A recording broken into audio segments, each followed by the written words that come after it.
ये जो हमारा टॉपिक है टीजीटी पीजीटी, उससे रिलेटेड हम लोग आज पढ़ने वाले हैं। ये टीजीटी पीजीटी का टॉपिक है यूपी टीजीटी पीजीटी, जिसमें कि ट्रेनिंग और पोस्ट ग्रेजुएट टीचर के लिए सिलेक्शन होता है, केवीएस डीएसएसबी के लिए भी सिलेक्शन किया जाता है। सबसे पहली बात मैं अपना इंट्रोडक्शन दूंगा। मैं अंशुमान द्विवेदी, मेरा इससे पहले जो टीचिंग एक्सपीरियंस है, जनरल क्लासेस में ऑफलाइन क्लासेस का भी एक्सपीरियंस है मेरे साथ, एज वेल एज जो यूट्यूब को ऑनलाइन पढ़ाने का जो एक्सपीरियंस है वो भी है। साथ ही साथ मैंने उत्कर्ष क्लासेस के ऐप पे भी क्लासेस ले रखी हैं। और मेरा जो क्वालिफिकेशन है वो बीटेक है, इलेक्ट्रॉनिक्स एंड कम्युनिकेशन ब्रांच है। मेरा जो बीटेक कंप्लीट हुआ है वो जेसीआरसी कॉलेज जयपुर से कंप्लीट हुआ है, Jaipur engineering college and research centre से। तो आज हम लोग टीजीटी पीजीटी का एक ये सबसे टफ टॉपिक है जो हाइपरबोला, ये हमारा कोऑर्डिनेट ज्योमेट्री में आता है, कोऑर्डिनेट ज्योमेट्री में आता है, कोऑर्डिनेट जियोमेट्री में आता है। ये वाला जो टॉपिक है हमारा, ये हमारा जो टॉपिक है, इसमें हम लोग क्या करेंगे कि हम लोग सबसे पहले इसके टॉपिक के बारे में पूरी बात करेंगे, चर्चा करेंगे। दूसरा कि इसका वेटेज जो है बहुत अच्छा खासा वेटेज है, इसके क्वेश्चंस भी थोड़े से इजी लेवल के ही आते हैं। दूसरी बात कि हमारे में जो कोर्स सिलेबस होता है, जो टीजीटी पीजीटी का जो सिलेबस होता है, उसमें एलिमेंट्री मैथ भी पूछा जाता है और प्योर अप्लाइड मैथमेटिक्स भी पूछा जाता है। प्योर अप्लाइड मैथमेटिक्स क्या, जैसे कि कैलकुलस हो गया, डिफरेंशियल हो गया, लिमिट हो गया, कोऑर्डिनेट ज्योमेट्री हो गया, ट्रिग्नोमेट्री का जो आइडेंटिटीज होती है उससे रिलेटेड। एलिमेंट्री मैथ जो हमारे एसएससी में पूछा जाता है, तो एसएससी हम इसमें बहुत छोटा सा पोर्शन, एलिमेंट्री मैथ जो है वो बहुत छोटे पोर्शन पूछा जाता है। बाकी वेटेज क्या होता है, पूरा प्योर अप्लाइड मैथमेटिक्स का होता है। तो इसमें क्या होता है कि ट्रिक्स एंड ट्रिक्स इतनी ज्यादा नहीं लगती है, लेकिन हाँ मैं आपको फिर भी चीजों को बताते हुए चलूंगा। आप पूरी क्लास देखिएगा, आपको समझ में आएगा कि कितना अच्छा टॉपिक है और कितने सरलतम तरीके से बता दिया है। बहुत अच्छे तरीके से इसका बहुत अच्छा तोड़ निकाल के रखा हूं मैं। चलिए, तो सबसे पहले हम लोग बात करेंगे हाइपरबोला। हाइपरबोला अति परवलय कोऑर्डिनेट ज्योमेट्री का पार्ट है। इसको हम कोनिक सेक्शन भी कहते हैं, कोनिक सेक्शन भी कहते हैं। कोनिक सेक्शन के अंदर आता है ये, कोनिक सेक्शन के अंदर आता है ये, कोनिक सेक्शन में आता है ये हाइपरबोला। देखिए कोनिक सेक्शन होता क्या है, कोनिक सेक्शन हमारा होता क्या है, सबसे पहले मैं बात करूं, ये जैसे कि हमारा मान लीजिए कि कोई कोण, ये जैसे कि मान लीजिए हमारा कोई कोण, ये हमारा जो कोण है, अब इस कोण में होता क्या कि चार तरीके से चीजें चलती हैं। जैसे कि पहला तरीका कि कोई भी प्लेन है, जैसे कोई भी प्लेन है वो अगर पैरेलल रखी जाती है, अगर कोई भी प्लेन इसके पैरेलल रखी जाती है तो जो कट लगता है, जो ये कट लगता है, तो इस तरह से हमारे कोनिक सेक्शन में चार चीजें निकल कर आती हैं। पहला होता है सर्किल, दूसरा निकल कर आता है इलिप्स जो हल्का सा टेढ़ा करते हैं, दीर्घवृत्त जिसे बोलते हैं। तीसरा निकल कर आता है पैराबोला जिसको परवलय कहते हैं, और चौथी चीज होती है अति परवलय जिसको कि हाइपरबोला बोलते हैं। ऐसे करके कोई प्लेन एक्सिस होता है जो प्लेन एक्सिस ऐसे कट करता है, तो यहां पर जो ये आपका निकल कर आता है, ये जो सिंबल निकल कर आता है, जो ये ग्राफ बनता है, इसी को हम हाइपरबोला बोलते हैं। तो मैं इसके बारे में पूरी तरीके से डिस्कशन करूंगा। उससे पहले मैं आपको ये चीज बताना चाहता हूं, इसको याद रखने के लिए मैं आपको एक सिंबल बताना चाहता हूं कि कोई कोण है, उसको आपने सीधा चाकू रख के काटा, ये अगर कोई कोण है और सीधा आपने चाकू रख के काट दिया, तो जो शेप निकल कर आती है आपकी वो होती है हाइपरबोला। अगर इसके जस्ट पैरेलल रख के आपने अगर चाकू काटा तो निकल के आती है जो शेप वो होती है सर्किल। तो थोड़ा सा जो टिल्ट किया वो आती है दीर्घवृत्त मतलब इलिप्स, और हल्का सा और टिल्ट कर दिया मतलब जब बीटा और अल्फा एंगल बराबर हो जाते हैं तो वो हो जाता है आपका पैराबोला। तो एक हमारी कंप्लीट कोनिक इक्वेशन होती है, एक हमारी complete conic equation, complete conic equation होती है, कोनिक इक्वेशन जिसको कि हम हिंदी में बोलते हैं, जिसको कि हम हिंदी में बोलते हैं पूर्ण शंकु, पूर्ण शंकु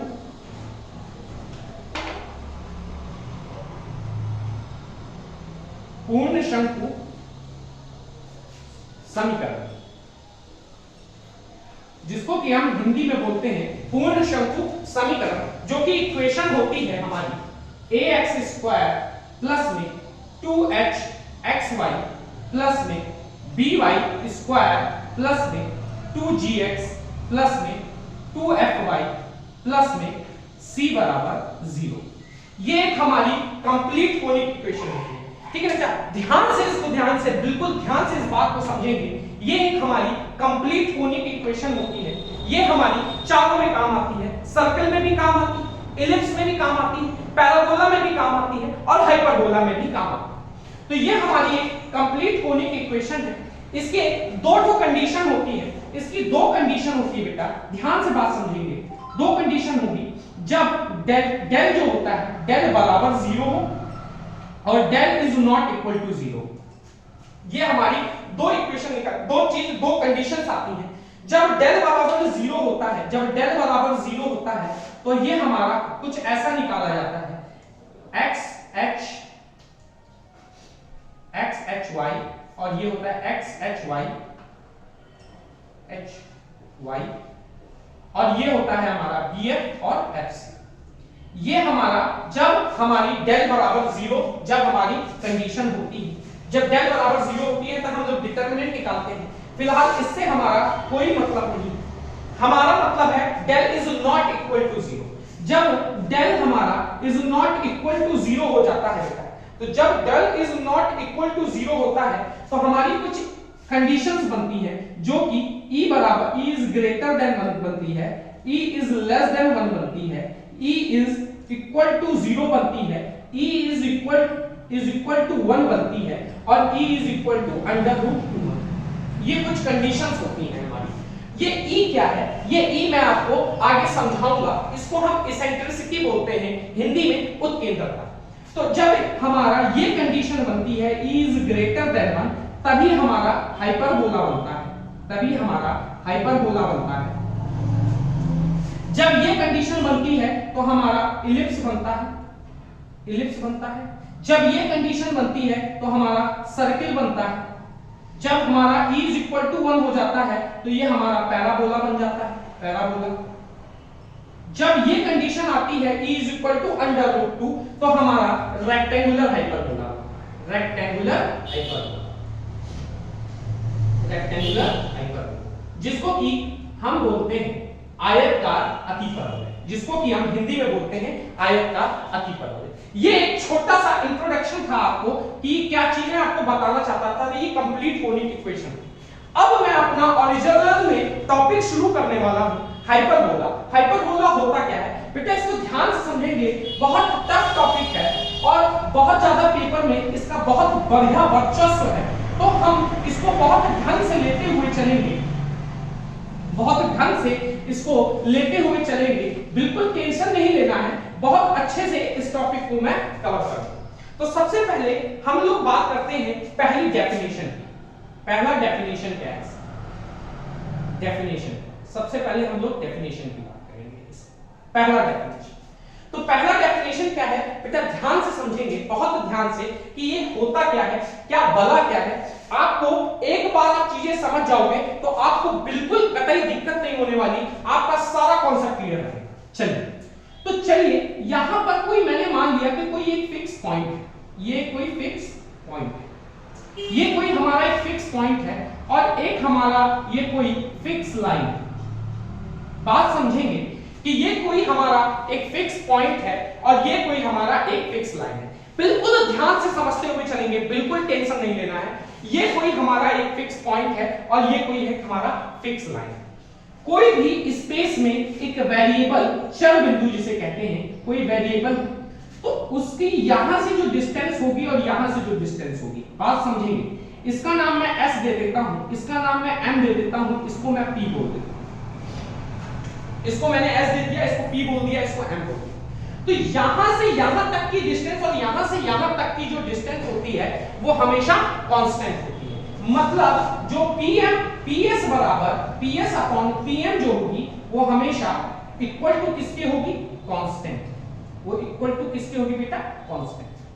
यही कांस्टेंट को हम e बोलते हैं और e मतलब एसेंट्रिसिटी, एसेंट्रिसिटी, इसेंट्रिसिटी, जिसको कि हिंदी में उत्केंद्रता बोलते हैं, जिसको कि हम हिंदी में उत्केंद्रता बोलते हैं।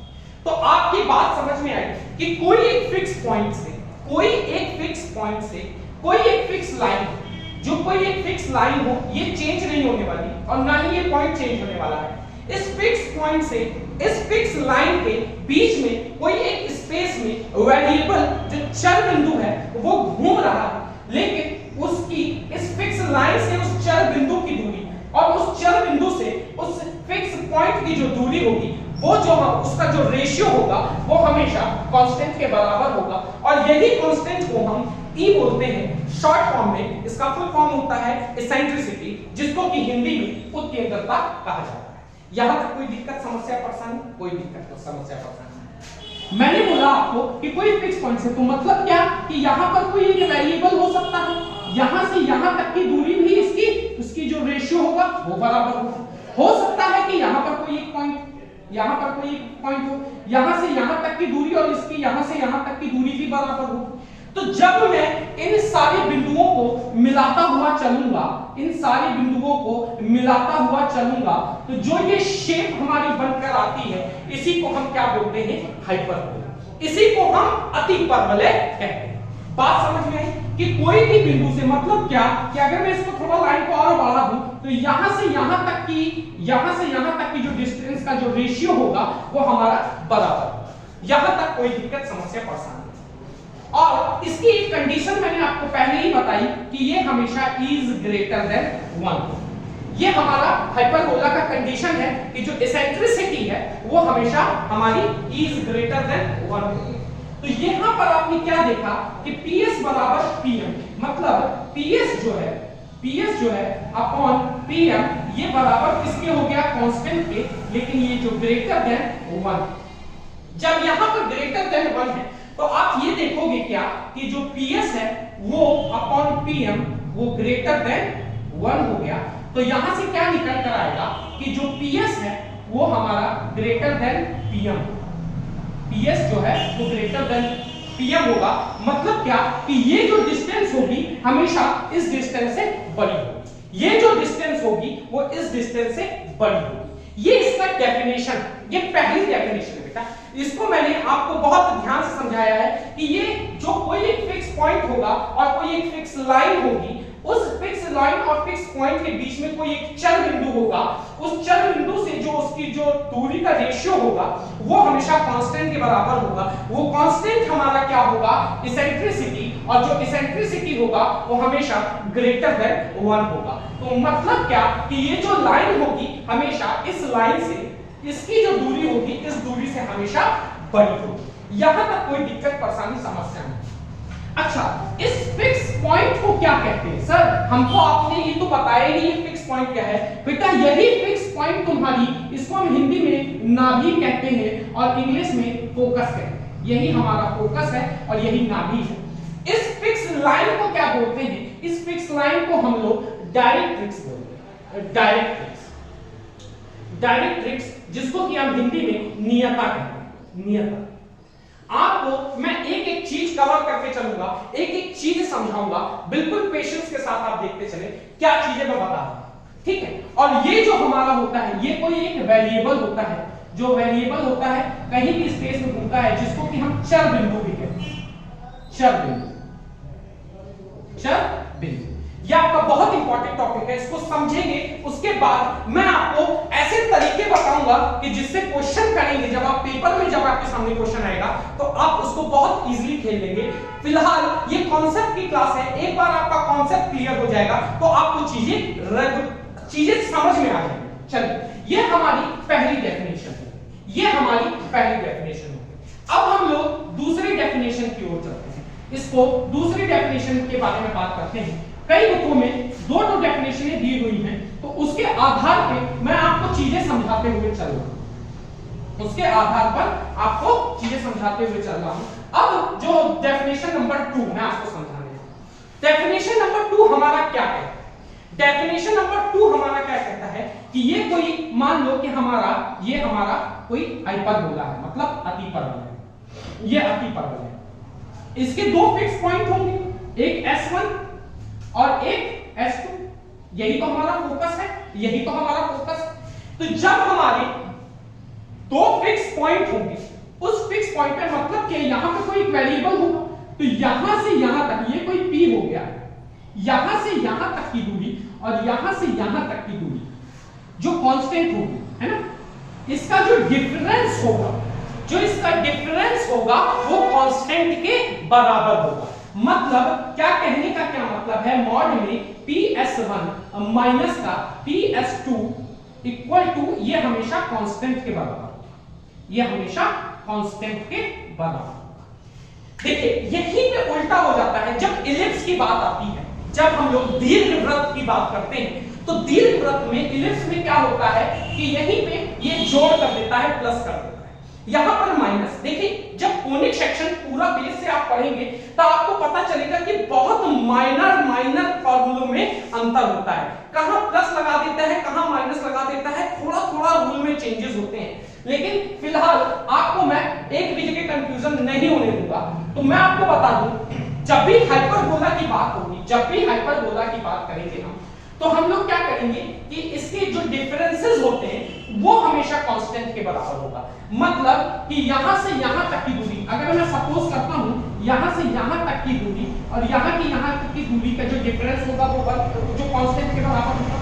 मैं मान लूं कि यहां से यहां तक की, यहां से यहां तक की भी कांस्टेंट हमेशा बराबर हो सकता है। मैं कहूं कि यहां से यहां तक की सर दूरी की बात करूं तो भी बराबर होगा।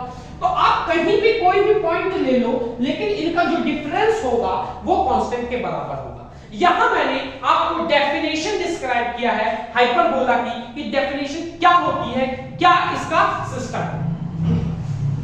तो चलिए अब हम लोग टर्मिनोलॉजी की बात करते हैं, बहुत ध्यान से समझेंगे। मैं इस हिसाब से आपको पढ़ाने की कोशिश कर रहा हूं कि आपने इससे पहले इस टॉपिक के बारे में कुछ भी नहीं जानते। तो सबसे पहले हम लोग इसके टर्मिनोलॉजी की बात करते हैं। टर्मिनोलॉजी की बात करेंगे हम लोग, इसकी टर्मिनोलॉजी क्या बोलती है, क्या कहती है। मतलब कि इसका जो ग्राफ है, देखिए क्या है कि कोनिक सेक्शन या कहूं कोऑर्डिनेट ज्योमेट्री, ये आपको भली भांति पता है कि अगर आप ग्राफ को अपने दिमाग में छाप लिए तो आपको कभी दिक्कत नहीं होने वाली। लेकिन जब तक आपके दिमाग में ग्राफ नहीं छप रहा है तो हमेशा आपको दिक्कत बनी रहेगी। तो उससे पहले हम लोग बात करते क्या है कि सबसे पहले हम लोग इसके टर्मिनोलॉजी के बारे में बात करते हैं। तो कुछ ग्राफ जो होता है वो कुछ ऐसा होता है, यहां से यहां तक का कोई हमारा कार्टेशियन होता है, उसी ही कार्टेशियन पे हमारा जो बनता है वो कुछ इस तरह का ग्राफ बनता है। हाइपरबोला का जो ग्राफ बनता है वो कुछ हमारा ऐसा होता है, ये हमारा हाइपरबोला का ग्राफ होता है। तो बेटा ध्यान से समझते हुए चलेंगे, बहुत बेसिक तरीके से समझाने वाला हूं, बहुत अच्छे तरीके से। एक बार पढ़ लोगे जिंदगी भर नहीं भूलोगे, इस बात की मेरी गारंटी है आपको। अब देखिए ये ग्राफ को क्या है, क्या क्या चीजें हैं। तो आपको भली भांति पता है कि ये जो हमारा होता है इसको हम बोलते हैं सेंटर, ये होता है सेंटर, ये होता है केंद्र, ठीक, ये होता है केंद्र जो कि हमारा 0,0, ये हमारा हो गया सेंटर। अब ये हमारा जो सेंटर है, इस सेंटर पे जो हमारा ये एक्स एक्सिस खिंचा हुआ है, इस एक्स एक्सिस को हम लोग कहीं कहीं नंबर सिस्टम पे या कहीं कहीं अलग अलग नाम देते हैं, जैसे कि एक्स एक्सिस ही बोलते हैं, ठीक। लेकिन जब हम हाइपरबोला की बात करेंगे तो हम इसको एक्स एक्सिस ना बोलकर इसका नामकरण करते हैं। इसका नामकरण क्या है बेटा, इसको हम बोलते हैं ट्रांसवर्स एक्सिस, ट्रांसवर्स एक्सिस, जिसको कि हम लोग हिंदी में बोलते हैं अनुप्रस्थ अक्ष, अनुप्रस्थ अक्ष, अनुप्रस्थ अक्ष। ये हमारा क्या होगा, अनुप्रस्थ अक्ष होगा। ये जो एक्स एक्सिस को अब से कभी भी आपसे कोई भी बोले कि सर हमारे पास एक्स एक्सिस है, पूछोगे कि एक्स एक्सिस किस पे, तो वो कहे अगर कि सर हाइपरबोला में, तो आप क्या कहोगे, एक्स एक्सिस नहीं, हाइपरबोला में जब भी बात करोगे तो ट्रांसवर्स एक्सिस बोलोगे, अनुप्रस्थ अक्ष नाम उसका बोलोगे हिंदी भाषा में। चलिए अब इस हाइपरबोला में तो दो तो फोकस होगा, ठीक है, दो तो फोकस होगा, ये चीज तो मैंने आपको पहले ही डिस्क्राइब कर दिया है। तो इसको हम बोलते हैं नाभि, जिसको हिंदी में बोला जाता है, इंग्लिश में बोलते हैं फोकस। ये हमारे दो फोकस होते हैं, ये हमारी दो नाभियां होती हैं। ये हमारी, इसको हम फोकाई भी बोलते हैं। कुछ जगह आपको पेपर में फोकाई लिख के आएगा तो आपको टेंशन नहीं लेना है, यही फोकस को ही फोकाई भी बोला जाता है, नाभि भी बोलते हैं। तो चलिए अब यहां पर इसको अनुप्रस्थ अक्ष बोला गया। इस अनुप्रस्थ अक्ष पे जो परपेंडिकुलर लाइन खींची, इस अनुप्रस्थ अक्ष पे जो परपेंडिकुलर अक्ष है, मतलब ये वाला अक्ष जिसको हम वाई एक्सिस बोलते हैं, इसका नाम होता है, इसका नाम होता है जो इस हाइपरबोला में बोला जाता है conjugate axis. Conjugate axis, conjugate axis मतलब संयुग्मी अक्ष, संयुग्मी अक्ष, जिसको कि हिंदी में संयुग्मी अक्ष कहा, इसको कॉन्जुगेट एक्सिस बोलते हैं, जिसको कि हिंदी में संयुग्मी अक्ष कहा जाता है। कभी भी कोई भी आपसे अगर पूछे कि सर हाइपरबोला में y एक्सिस का नाम क्या होता है, तो आप यही कहोगे कि हाइपरबोला में y एक्सिस नहीं कॉन्जुगेट एक्सिस होता है, जिसको कि हिंदी वाले बच्चे समझे संयुग्मी अक्ष बोला जाता है। इस संयुग्मी अक्ष है, मैंने आपको भली भांति बता दिया था कि ये हमारी दो फिक्स लाइन है, और इन दो फिक्स लाइनों को हम क्या कहते हैं, डायरेक्ट्रिक्स कहते हैं। इसको हम डायरेक्ट्रिक्स कहते हैं, डायरेक्ट्रिक्स। इस हाइपरबोला को मैं मिटा देता हूं ऊपर से, जिससे कि समझाने में आसानी हो। इसको हम लोग डायरेक्ट्रिक्स कहते हैं, जिसका कि हिंदी में नाम होता है नियता। नियता याद करने के लिए आप निकिता से याद कर सकते हैं, वैसे कि इसका नाम होता है डायरेक्ट्रिक्स। डायरेक्ट्रिक्स मतलब जो ये फिक्स दो लाइन होती है, मैंने आपको डेफिनेशन में भली भांति समझा रखा है, और इसको हिंदी में हम लोग नियता कहते हैं। यहां तक कोई दिक्कत परेशानी समस्या कुछ नहीं, सारे टर्मिनोलॉजी के बारे में आपको समझाऊंगा, प्यार से बच्चों की तरह उंगली पकड़ पकड़ के सिखाऊंगा। यहां पर ये जो लाइन बनती है, ये डायरेक्ट्रिक्स हो गई। इस ट्रांसवर्स एक्सिस पे बहुत ध्यान से बात समझेंगे, इस ट्रांसवर्स एक्सिस पर जो हाइपरबोला जो होगा, जहां जिस पॉइंट पर इंटरसेक्ट करेगा, जिस जगह को काटेगा, इस ट्रांसवर्स एक्सिस को यहां पर इंटरसेक्ट कर रहा है, इस जगह को हम बोलते हैं वर्टेक्स, जिसको कि हिंदी में हम कहते हैं शीर्ष, जिसको कि हम हिंदी में कहते हैं शीर्ष, जिसको कि हम हिंदी में कहते हैं शीर्ष। यहां तक कोई दिक्कत समस्या परेशानी? तो ये जो हमारा होगा, ये भी वर्टेक्स हमारा क्या होगा, ये भी हमारा जो वर्टेक्स होगा, ये भी हमारा शीर्ष, ये हमारा शीर्ष होगा। अब यहां पर बात थोड़ा और आगे बढ़ाते हुए चलते हैं कि मान लीजिए कि कोई इस हाइपरबोला में, इस हाइपरबोला या अतिपरवलय में दो कोई कांस्टेंट वेरिएबल, अगर जो कांस्टेंट वेरिएबल है चर बिंदु अगर आपस में मिल जाते हैं, ये देखिए आपस में कोई दो कांस्टेंट वेरिएबल मिल रहे हैं, इसको हम क्या बोलते हैं, इसको हम बेटा बोलते हैं कॉइल, इसको हम कॉइल बोलते हैं, हिंदी में बोला जाता है जीवा, हिंदी में कहा जाता है जीवा। अब इसे ही कोई दो कांस्टेंट अगर नाभि से होते हुए गुजरे, नाभि से होते हुए गुजरे और ट्रांसवर्स एक्सिस या कहूं अनुप्रस्थ अक्ष पर परपेंडिकुलर या 90 डिग्री का कोण बनाए, तो उसको क्या कहा जाता है, इसको हम लोग बोलते हैं लेटस रेक्टम। ये हमारा लेटस रेक्टम होता है, लेटस रेक्टम, जिसको कि शॉर्ट फॉर्म में एलआर कहा जाता है। पेपरों में आपके एलआर भी आ सकता है शॉर्ट फॉर्म में, और हिंदी में इसका नाम होता है नाभिलम। इसका हिंदी में नाम होता है नाभिलम, नाभिलम, इसका हिंदी में नाम होता है नाभिलम। तो ये हमारा क्या हो गया, लेटस रेक्टम। तो चलिए अब हम लोग इसके कोऑर्डिनेट पे बात कर लेते हैं। कोऑर्डिनेट बेटा आपको थोड़ा बहुत याद रखना पड़ेगा, चीजों को थोड़ा सा आपको याद रखना पड़ सकता है। यहाँ पर जो ये कोऑर्डिनेट, ये तो 0 0 है, तो यहां से जब हम जाएंगे तो एक्स एक्सिस पे ही तो रहेगा, लेकिन वाई एक्सिस हमारा 0 रहेगा। तो हमारा ये कोऑर्डिनेट क्या होगा, a upon e comma 0, a upon e comma 0। मैं आपको और भी एलुबरेट करूंगा, लेकिन अभी फिलहाल टर्मिनोलॉजी समझ लीजिए आप। इस जो वर्टेक्स है, इस वर्टेक्स का कोऑर्डिनेट होता है a कॉमा 0, और जो ये नाभि का जो कोऑर्डिनेट होता है, इसको हम बोलते हैं ae कॉमा 0, ae कॉमा 0। अब मैं इसकी जस्ट रिवर्स करूंगा तो माइनस में हो जाएगा, तो मैं इसकी बात करूंगा तो ये माइनस का a अपॉन e कॉमा 0, और इधर मैं बात करूंगा तो ये हो जाएगा माइनस का a कॉमा 0, और इसकी बात करूंगा तो ये माइनस का AE, 0। यहां तक कोई समस्या परेशानी कोई दिक्कत नहीं हो।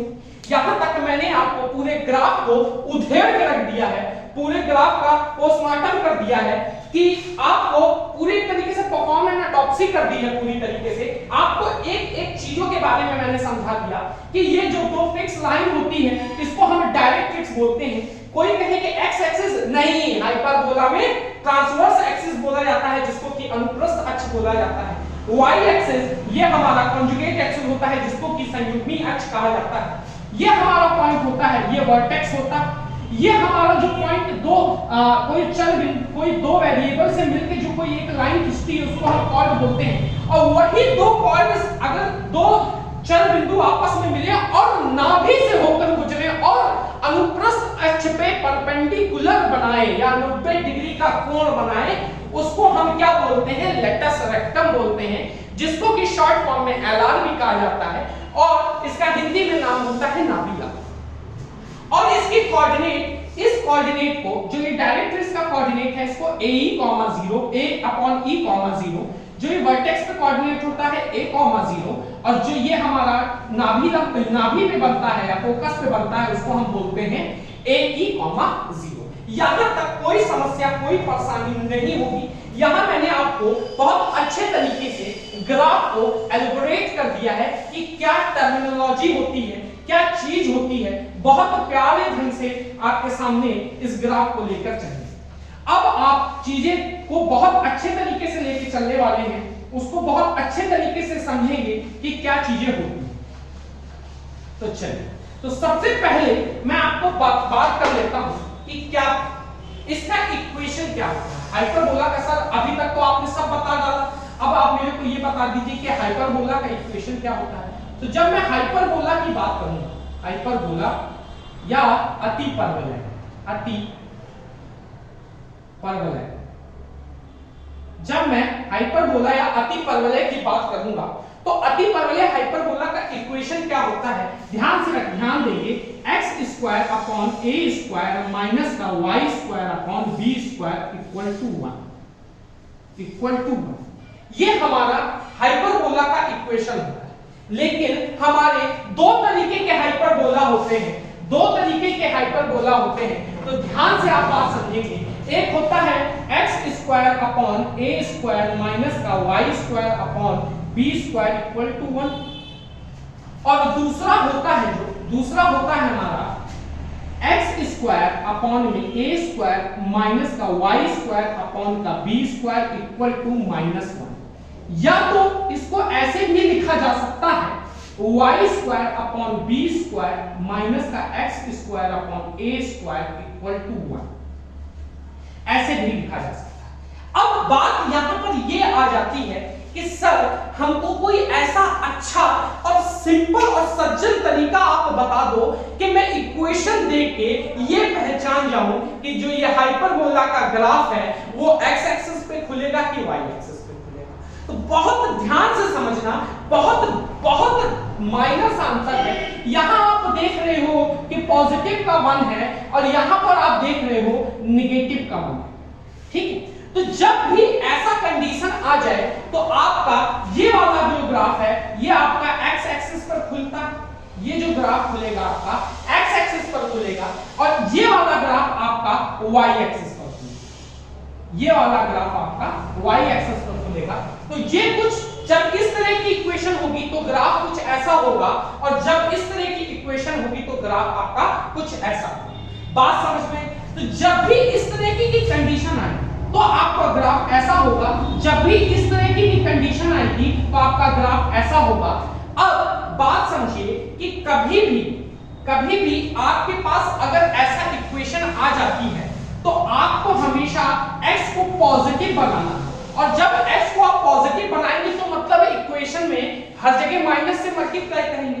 तो जब आप ऐसा करेंगे तो कुछ ऐसी कंडीशन बनकर आएगी और इसलिए -1 है। आपको बस एक छोटी सी चीज याद रखनी है कि ये x अगर पॉजिटिव है तो कांस्टेंट हमारा जो उधर वाला है वो भी पॉजिटिव होना चाहिए। ये अगर जब दोनों पॉजिटिव होंगे तो ग्राफ ऐसा बनेगा, अगर ये पॉजिटिव और ये नेगेटिव है तो ये हमारा ग्राफ ऐसा बनेगा। यहां तक कोई परेशानी समस्या नहीं। यहीं पर जो बच्चे हाइपरबोला जो पैराबोला पढ़े होते हैं उनको कंफ्यूजन क्या होता है, क्यों क्या कंफ्यूजन होता है इलिप्स में क्या कंफ्यूजन होता है कि कुछ सेम इक्वेशन होती है।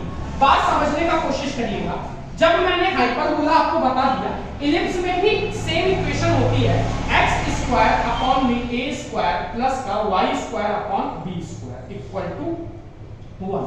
तो कुछ ऐसी कंडीशन होती है इलिप्स की दीर्घवृत्त।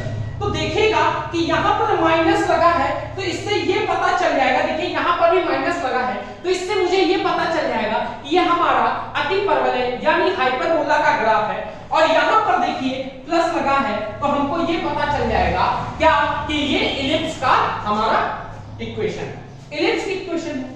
लेकिन इलिप्स में क्या करते हैं कि ग्राफ x एक्सिस पर कब खुलेगा, y एक्सिस पर कब खुलेगा, तो वहां पर ये a और b को देखा जाता है कि कौन बड़ा है कौन छोटा है।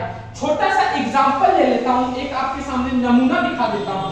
जैसे कि मान के चलिए x स्क्वायर अपॉन 4 माइनस का y square upon 9 equal to 1 plus में अगर आपसे ये पूछ लिया जाए कि ये इसका ग्राफ दीर्घवृत्त इलिप्स की बात कर रहा हूं मैं कि इसका ग्राफ कहां खुलेगा, तो आप ये देखोगे कि ये बड़ा है तो यहां वाला बड़ा है तो मतलब y एक्सिस पर खुलेगा, तो कुछ ग्राफ ऐसा बनेगा। यही चीज उल्टी होती अगर मान लीजिए x स्क्वायर अपॉन 9 माइनस का y square upon 4 equal to 1 होता तो ये आपका जो ग्राफ खुलता वो ऐसे खुलता। तो यहाँ पर बच्चों को काफी कंफ्यूजन रहता है क्योंकि यहाँ पर माइनस आ जाए, बस आप इतना दिमाग में ध्यान रखना कि जब भी इक्वेशन में माइनस दिखेगा तो वो हाइपरबोला का ग्राफ होगा और जब भी आपको इक्वेशन में पॉजिटिव चीज दिखेगी तो वो आपका इलिप्स का ग्राफ होगा।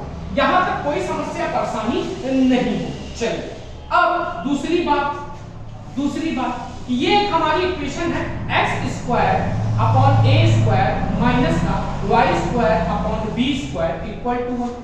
ये हमारा इनके दो नाम होते हैं। मैंने आपको बोला ना हमारे जो हाइपरबोला होंगे वो दो तरीके के होंगे, एक तरीका और दो तरीके के हाइपरबोला होते हैं।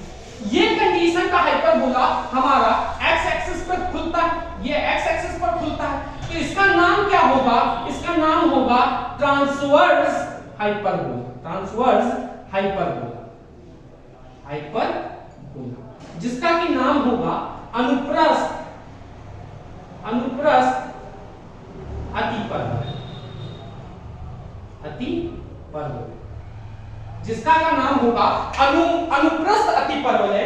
और इसका ये जो ग्राफ खुलेगा ये आपका y एक्सिस पर ग्राफ खुलेगा तो इसका नाम होगा कॉन्जुगेट हाइपरबोला, तो ये हमारा कॉन्जुगेट हाइपरबोला है। ये कॉन्जुगेट हाइपरबोला का नाम होता है हमारा संयुग्मी अतिपरवलय। तो आपको बस ये चीज ध्यान रखना है बहुत ध्यान तरीके से कि दो तरीके के हमारे हाइपरबोला होते हैं। पहला हमारा ट्रांसवर्स एक्सिस पर जो मतलब x एक्सिस पर जो ग्राफ खुल रहा है उसको हम अनुप्रस्थ अतिपरवलय कहते हैं और जो हमारा जो y एक्सिस पर ग्राफ खुलता है वो कॉन्जुगेट हाइपरबोला होता है जिसका कि नाम संयुग्मी अतिपरवलय कहते हैं। यहां तक आपको चीजें बहुत अच्छे से समझ में आ चुकी होगी। तो चलिए एक और कंफ्यूजन वाली चीज मैं आपकी दूर कर देता हूं कि कुछ इक्वेशन में डिफरेंसेस कुछ बच्चों के जब मैं ऑफलाइन क्लासेस लेता हूं तो बच्चों के दिमाग में हमेशा एक चीज की दिक्कत बनी रहती है कि वो इक्वेशन देख के समझ नहीं पाते हैं कि कौन सी इक्वेशन किस चीज की है। तो कौन सी इक्वेशन किस चीज की है, तो सबसे पहले मैं आपको डिफरेंसेस बता देता हूं। बहुत छोटी छोटी माइनर चीजें आपको मैं बता रहा हूं, उसको आप ध्यान से समझेंगे। जैसे कि कोई एक हुआ x square plus y square बराबर का a स्क्वायर, एक ये इक्वेशन है आपके सामने। एक इक्वेशन है x square upon a square plus y square upon b square equal to 1 हो गया। एक इक्वेशन है x square upon a square minus का y square upon b square equal to 1 हो गया। एक इक्वेशन है x स्क्वायर माइनस का y square equal to a square. यहां पर बच्चों को हमेशा कंफ्यूजन रहा है, जब भी मैंने ऑफलाइन क्लासेस ली हैं तो बच्चे क्या होता है कि देखिए क्या है ना कि टॉपिक टफ है, और क्यों टफ है ये टॉपिक, उसका रीजन है कि यहाँ जो ये इक्वेशन है बच्चे यही नहीं पकड़ पाते हैं कि ये है किस चीज की इक्वेशन, और जब आप यही नहीं पकड़ पाओगे तो आप फॉर्मूला कैसे लगाओगे, आप चीजें कैसे समझ पाओगे, क्वेश्चन कैसे सॉल्व करोगे। तो मुद्दा यही आकर फंस जाता है कि कभी भी आप बहुत बेसिक चीज आपको बताता हूं, आप बस इतना ध्यान समझिएगा। ये देखिए इसका कोएफिशिएंट 1 है और इसका कोएफिशिएंट 1 है। जब इसका और इसका कोएफिशिएंट बराबर हो, जब कोई चीज स्क्वायर में हो और उसका कोएफिशिएंट बराबर हो और बीच में प्लस हो, तो उस कंडीशन में ये इक्वेशन बन जाती है आपकी सर्किल। ये कंडीशन बन जाती है सर्किल। उस कंडीशन में ये जो इक्वेशन बनती है आपकी सर्किल बनती है। अब मैं बात करता हूं इसकी, तो इसका कोएफिशिएंट और इसका कोएफिशिएंट अलग है। इसका कोएफिशिएंट अलग है, क्यों? नीचे a स्क्वायर है, नीचे b स्क्वायर है, तो इसी का x का ही x स्क्वायर का ही तो गुणांक है।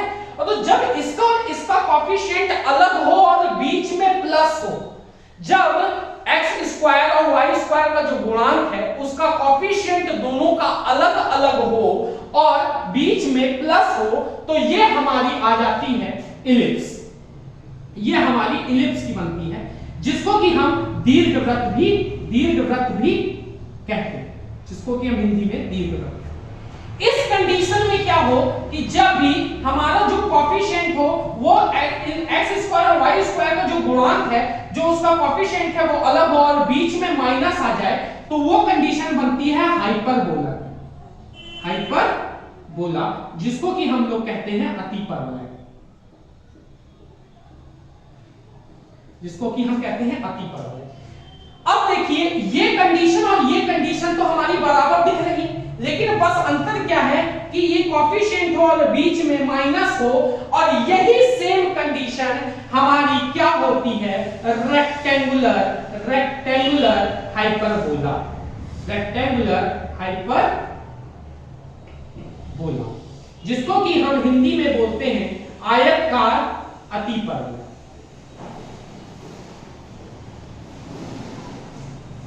इसको कि हम आयताकार अतिपरवलय बोलते हैं। तो यहां पर आपकी कंफ्यूजन दूर हो चुकी होगी। तो एक छोटा सा एग्जांपल ले लेता हूं, मैं बस ये देखना चाहता हूं क्या आपके दिमाग में अब ये चीजें क्लियर हुई है कि आप इक्वेशन देख के ये समझ जाओ कि वो है किस चीज की इक्वेशन। तो चलिए अब एक छोटा सा नमूना आपके सामने पेश करता हूं, एक छोटा सा नमूना आपके सामने रखता हूं, एक एग्जांपल के तौर पे क्वेश्चन लेता हूं। ये आपके सामने के एग्जांपल के तौर पे क्वेश्चन है, बस आपको मुझे ये बताना है इस क्वेश्चन के बाद कि ये किस चीज का इक्वेशन है। तो आप देखिए 3x स्क्वायर प्लस का 5y स्क्वायर बराबर में 6, ये किस चीज का इक्वेशन होगा। दूसरा एग्जांपल ले लेता हूं, 2x स्क्वायर माइनस का 2y स्क्वायर बराबर में 1, ये किस चीज का इक्वेशन है।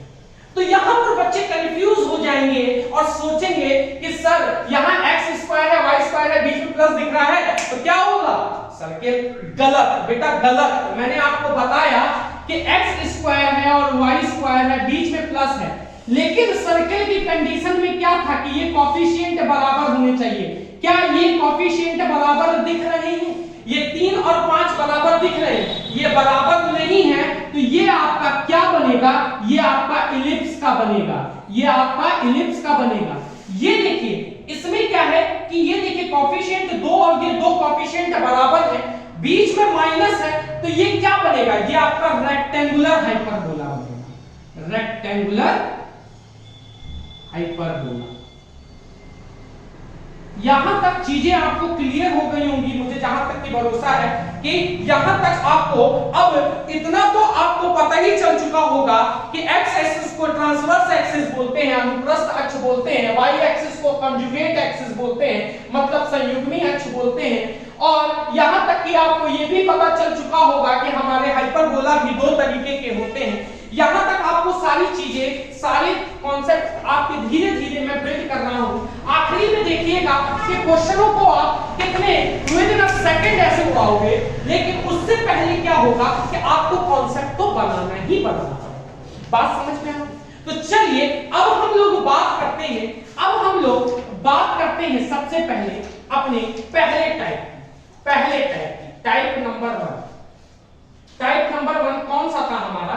ट्रांसवर्स, ट्रांसवर्स हाइपरबोला, ये हमारा ट्रांसवर्स हाइपरबोला, ठीक, ट्रांसवर्स हाइपरबोला, जिसको कि हिंदी में कहा जाता है अनुप्रस्थ, अनुप्रस्थ अतिपरवलय, अनुप्रस्थ अतिपरवलय। तो बेटा यहां पर मैं अब आपके सामने तीसरा गियर लगाने जा रहा हूं, यहां पर मैं तीसरा गियर लगा के थोड़ी स्पीड बढ़ाने जा रहा हूं। यहां पर मैं आपको अब मेन मुद्दे वाली चीजें बताने जा रहा हूं कि क्या होता है। अब क्वेश्चन की तरफ देखिए क्या है कि पहले आपको मैंने डेफिनेशंस बता दी, टर्मिनोलॉजी बता दी, अब आपको नाम पता है, अब आपको चीजें पता है, आपको एड्रेस पता है, अब आपको खेलना भी तो आना चाहिए। तो अब खेलने के लिए क्या करना है कि इसका ग्राफ कैसा बनेगा, कुछ ऐसा बनेगा, ट्रांसवर्स एक्सिस है, मैंने बताया आपको कि ये ट्रांसवर्स एक्सिस है, तो ट्रांसवर्स एक्सिस का ग्राफ कैसा बनेगा आप खुद भी बना के देख लो। ट्रांसवर्स एक्सिस का ग्राफ कैसा बनेगा, एक ऐसा, एक ऐसा, यहां पर लाइन, यहां पर लाइन, ये दो फिक्स लाइन हो गई, ये ग्राफ बन गया, ये हमारा ग्राफ बन गया।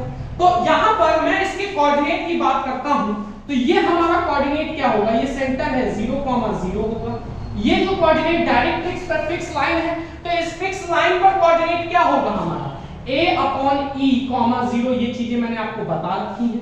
ये चीज, ये जो हमारा कट रहा है, ये वर्टेक्स, इस वर्टेक्स का कोऑर्डिनेट क्या होगा a,0, इस फोकस, ये हमारी फोकस है, इसका क्या होगा ae,0, ठीक। अब ये तो पॉजिटिव एक्स एक्सिस है, नेगेटिव में नेगेटिव कर देंगे भाई, नेगेटिव एक्सिस में क्या ही है, कोई अलग से तीर थोड़ी ना मारना है हमको, कोई अलग से तीर थोड़ी ना मार देना है। तो ये हमारा फोकस हो गया, तो माइनस का ae,0, तो ये हमारा कुछ कोऑर्डिनेट हो गया।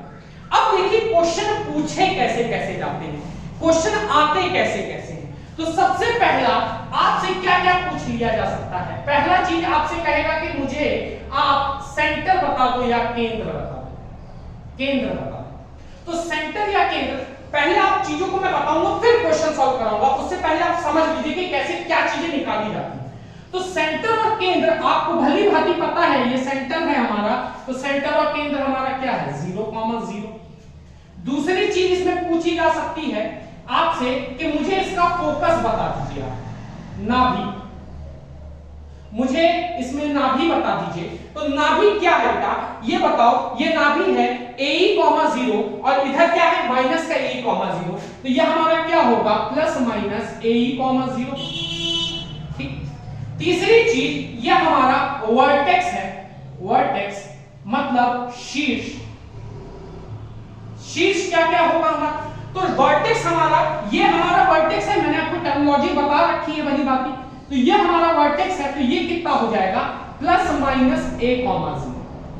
मैं अगर चौथी चीज आपसे पूछूं कि मुझे बता दो कि डायरेक्ट्रिक्स क्या होगा, डायरेक्ट्रिक्स क्या होगा, जिसको कि हिंदी में नियता कहते हैं, डायरेक्ट्रिक्स क्या होगा, तो आप डायरेक्ट बता दोगे कि सर प्लस माइनस a/e,0। तो प्लस माइनस a/e,0 नहीं लिखा जाता है बेटा, यहां पर हम लोग x बराबर में प्लस माइनस a/e कुछ इस तरह डायरेक्ट्रिक्स लिखा जाता है, ठीक है। तो आप इसको बस इतना ही चीज दिमाग में रखोगे कि हमारा जो भी लिखा जाता है डायरेक्ट्रिक्स या नियता, वो कुछ ऐसे लिखा जाता है। अगर वो ट्रांसवर्स एक्सिस पर या एक्स एक्सिस पर हाइपरबोला खुला है तो हमारा x बराबर होगा, और कॉन्जुगेट खुला होगा तो वो y है, y के बराबर हो जाएगा, है ना।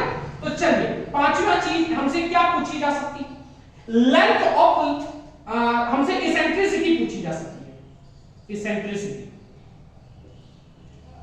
इसेंट्रिसिटी जिसको कि हम लोग उत्केंद्रता बोलते हैं, हिंदी में उत्केंद्रता बोलते हैं, जिसका कि शॉर्ट फॉर्म में E बोला जाता है। E निकालने का हमारा जो फॉर्मूला होता है बेटा, ये होता है 1 + b²/a²। अब ये थोड़ा सा फॉर्मूला लगेगा कि सर याद कैसे करें, ये फॉर्मूला थोड़ा अजीब नहीं लग रहा है, 1 + b²/a², है ना। तो आप सोचोगे कि यार याद कैसे करें, क्यों, क्योंकि क्या होता है जब इलिप्स पे बात करते हैं तो यहाँ पे माइनस लग जाता है और यहाँ माइनस आ जाता है। तो अब बच्चे को याद कैसे किया जाए, क्योंकि उसको पढ़ना तो ढेर सारी चीजें हैं, याद कैसे किया जाए, तो मैं आपको एक सिंपल और सज्जन तरीका बता देता हूं। ये जो b है ये हमारा y एक्सिस है, जिसको कि हम लोग क्या बोलते हैं संयुग्मी अक्ष या कॉन्जुगेट एक्सिस बोलते हैं। ये एक्सिस हमारा क्या है, एक्स एक्सिस है, इसको हम ट्रांसवर्स एक्सिस बोलते हैं। तो आप ये देखना कि ये हमारा 1 प्लस में संयुग्मी अपॉन अनुप्रस्थ प्रस्थ का स्क्वायर। मतलब क्या कि जब भी एसेंट्रिसिटी आपसे ट्रांसवर्स एक्सिस ट्रांसवर्स हाइपरबोला की एसेंट्रिसिटी पूछी जाएगी तो आप क्या करोगे, ऊपर संयुग्मी अक्ष रखोगे और नीचे अनुप्रस्थ, मतलब ऊपर y एक्सिस का कांस्टेंट रखोगे और नीचे उसके ट्रांसवर्स एक्सिस का कांस्टेंट रखोगे। तो ये हमारा एसेंट्रिसिटी हो गई। छठी चीज आपसे क्या पूछा जा सकता है, आपसे पूछा जा सकता है length of latus rectum. Length of latus rectum short form में एलआर लिखा जाता है, हिंदी में इसका नाम होता है नाभिलंब। हिंदी में इसका नाम होता है नाभिलंब। तो नाभिलंब हमारा क्या होगा, ये होगा हमारा 2b² upon a। 2b² upon a मतलब जो नाभिलंब हमारा क्या होगा, यही तो होगा नाभिलंब, यही तो होगा हमारा लेटस रेक्टम। तो 2b² अपॉन में a इसका हो जाएगा, इसका लेटस रेक्टम का फॉर्मूला।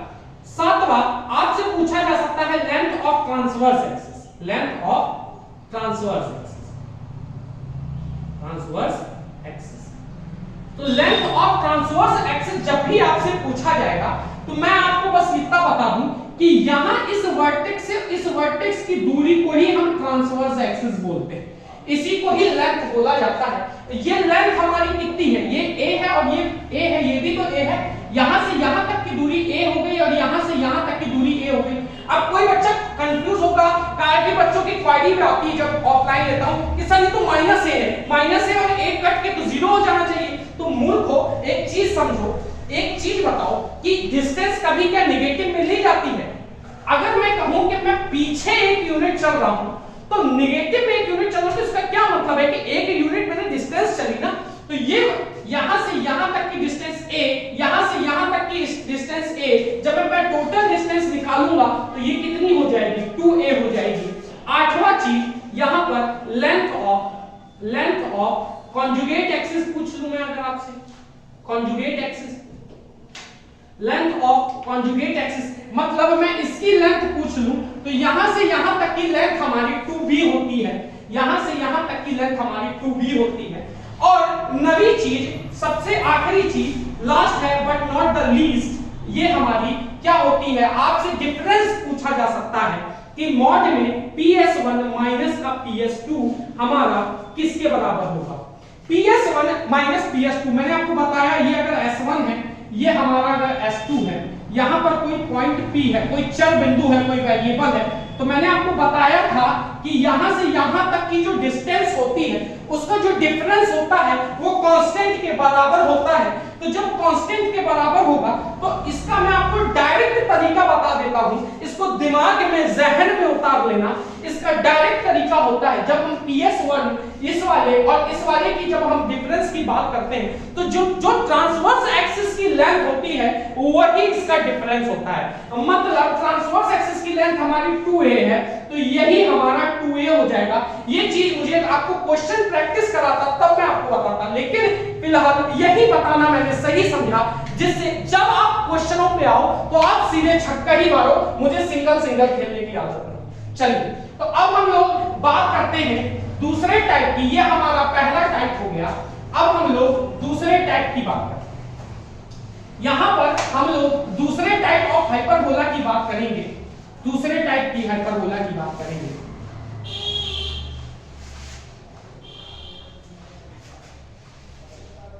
तो दूसरा टाइप का हाइपरबोला हमारा क्या होगा, टाइप 2। ये हमारा कॉन्जुगेट हाइपरबोला होगा जिसका कि नाम होता है संयुग्मी अतिपरवलय। संयुग्मी अतिपरवलय जिसको कि हम लोग कॉन्जुगेट हाइपरबोला बोलते हैं। इसका ग्राफ कैसा बनेगा बेटा अभी तक मैंने आपको बताया कि दो तरीके के ग्राफ बनते हैं हमारे। तो एक तो ट्रांसवर्स एक्सिस का ग्राफ बता दिया मैंने आपको, तो वो तो हमारा एक्स एक्सिस पे बना। तो जब हम इसकी बात करेंगे कॉन्जुगेट हाइपरबोला की, तो ये हमारा जैसा ग्राफ बनेगा वो कुछ हमारा वाई एक्सिस पर बनेगा। तो यहां पर ये और ये हमारा ऐसा कुछ ग्राफ बनेगा, ठीक, ये हमारा कुछ ऐसा ग्राफ बनने वाला है। तो जब हमारा ऐसा ग्राफ बनेगा तो इसका कोऑर्डिनेट जब लिखना होगा तो बेटा ये बताओ कि ये क्या है, ये हमारा सेंटर है 0,0, ये हमारी दो फिक्स लाइन है, डायरेक्ट्रिक्स नियता जिसको मैंने बोला है। तो ये हमारा क्या बनेगा, इसका क्या होगा, यहां पर अगर हम पहले बात करते हैं तो ये हमारा 0,b/e होगा ना, 0,b/e, क्योंकि अब हम y एक्सिस पे चल रहे हैं तो कोऑर्डिनेट के नाम भी तो चेंज होंगे। तो अब मैं अगर इसकी बात करता हूं, जब मैं इसकी बात करता हूं तो ये कितना हो जाएगा 0,b, और इस फोकस की बात करता हूं, यहां पर जो फोकस है ये 0,be हो जाएगा। जब मैं y एक्सिस की नेगेटिव में या कॉन्जुगेट एक्सिस अक्ष के नेगेटिव में आऊंगा तो यही चीजें नेगेटिव हो जाएंगी। तो क्या दिक्कत है, 0,-b/e हो जाएगा, यहां पर क्या हो जाएगा 0,-b हो जाएगा, और यहां पर जो फोकस है ये कितना हो जाएगा 0,-be हो जाएगा। तो अब बहुत जल्दी टाइम ना वेस्ट करते हुए जल्दी जल्दी बात करते हैं। पहला चीज, मैं अगर आपसे पूछूं सेंटर क्या होगा, सेंटर क्या होगा, केंद्र क्या होगा, तो केंद्र हमारा 0,0 हो जाता है, 0,0। दूसरा चीज मैं अगर आपसे पूछूं कि मुझे आप बता दो नाभि क्या होगी, नाभि क्या होगी, नाभि मतलब फोकस, तो ये देखिए क्या है 0,-b और 0,b, तो ये कितना हो जाएगा 0,+- ठीक। तीसरी चीज, मैं अगर आपसे वर्टेक्स पूछता, वर्टेक्स या कहूं शीर्ष पूछता, मैं आपसे अगर शीर्ष पूछता हूं तो क्या होगा, हमारे पास जो वर्टेक्स होगा, ये हमारा जो वर्टेक्स हो गया ना, ये हमारा वर्टेक्स हो गया, ये वर्टेक्स हो गया, तो हमारा ये कितना निकले के आएगा 0,+-b।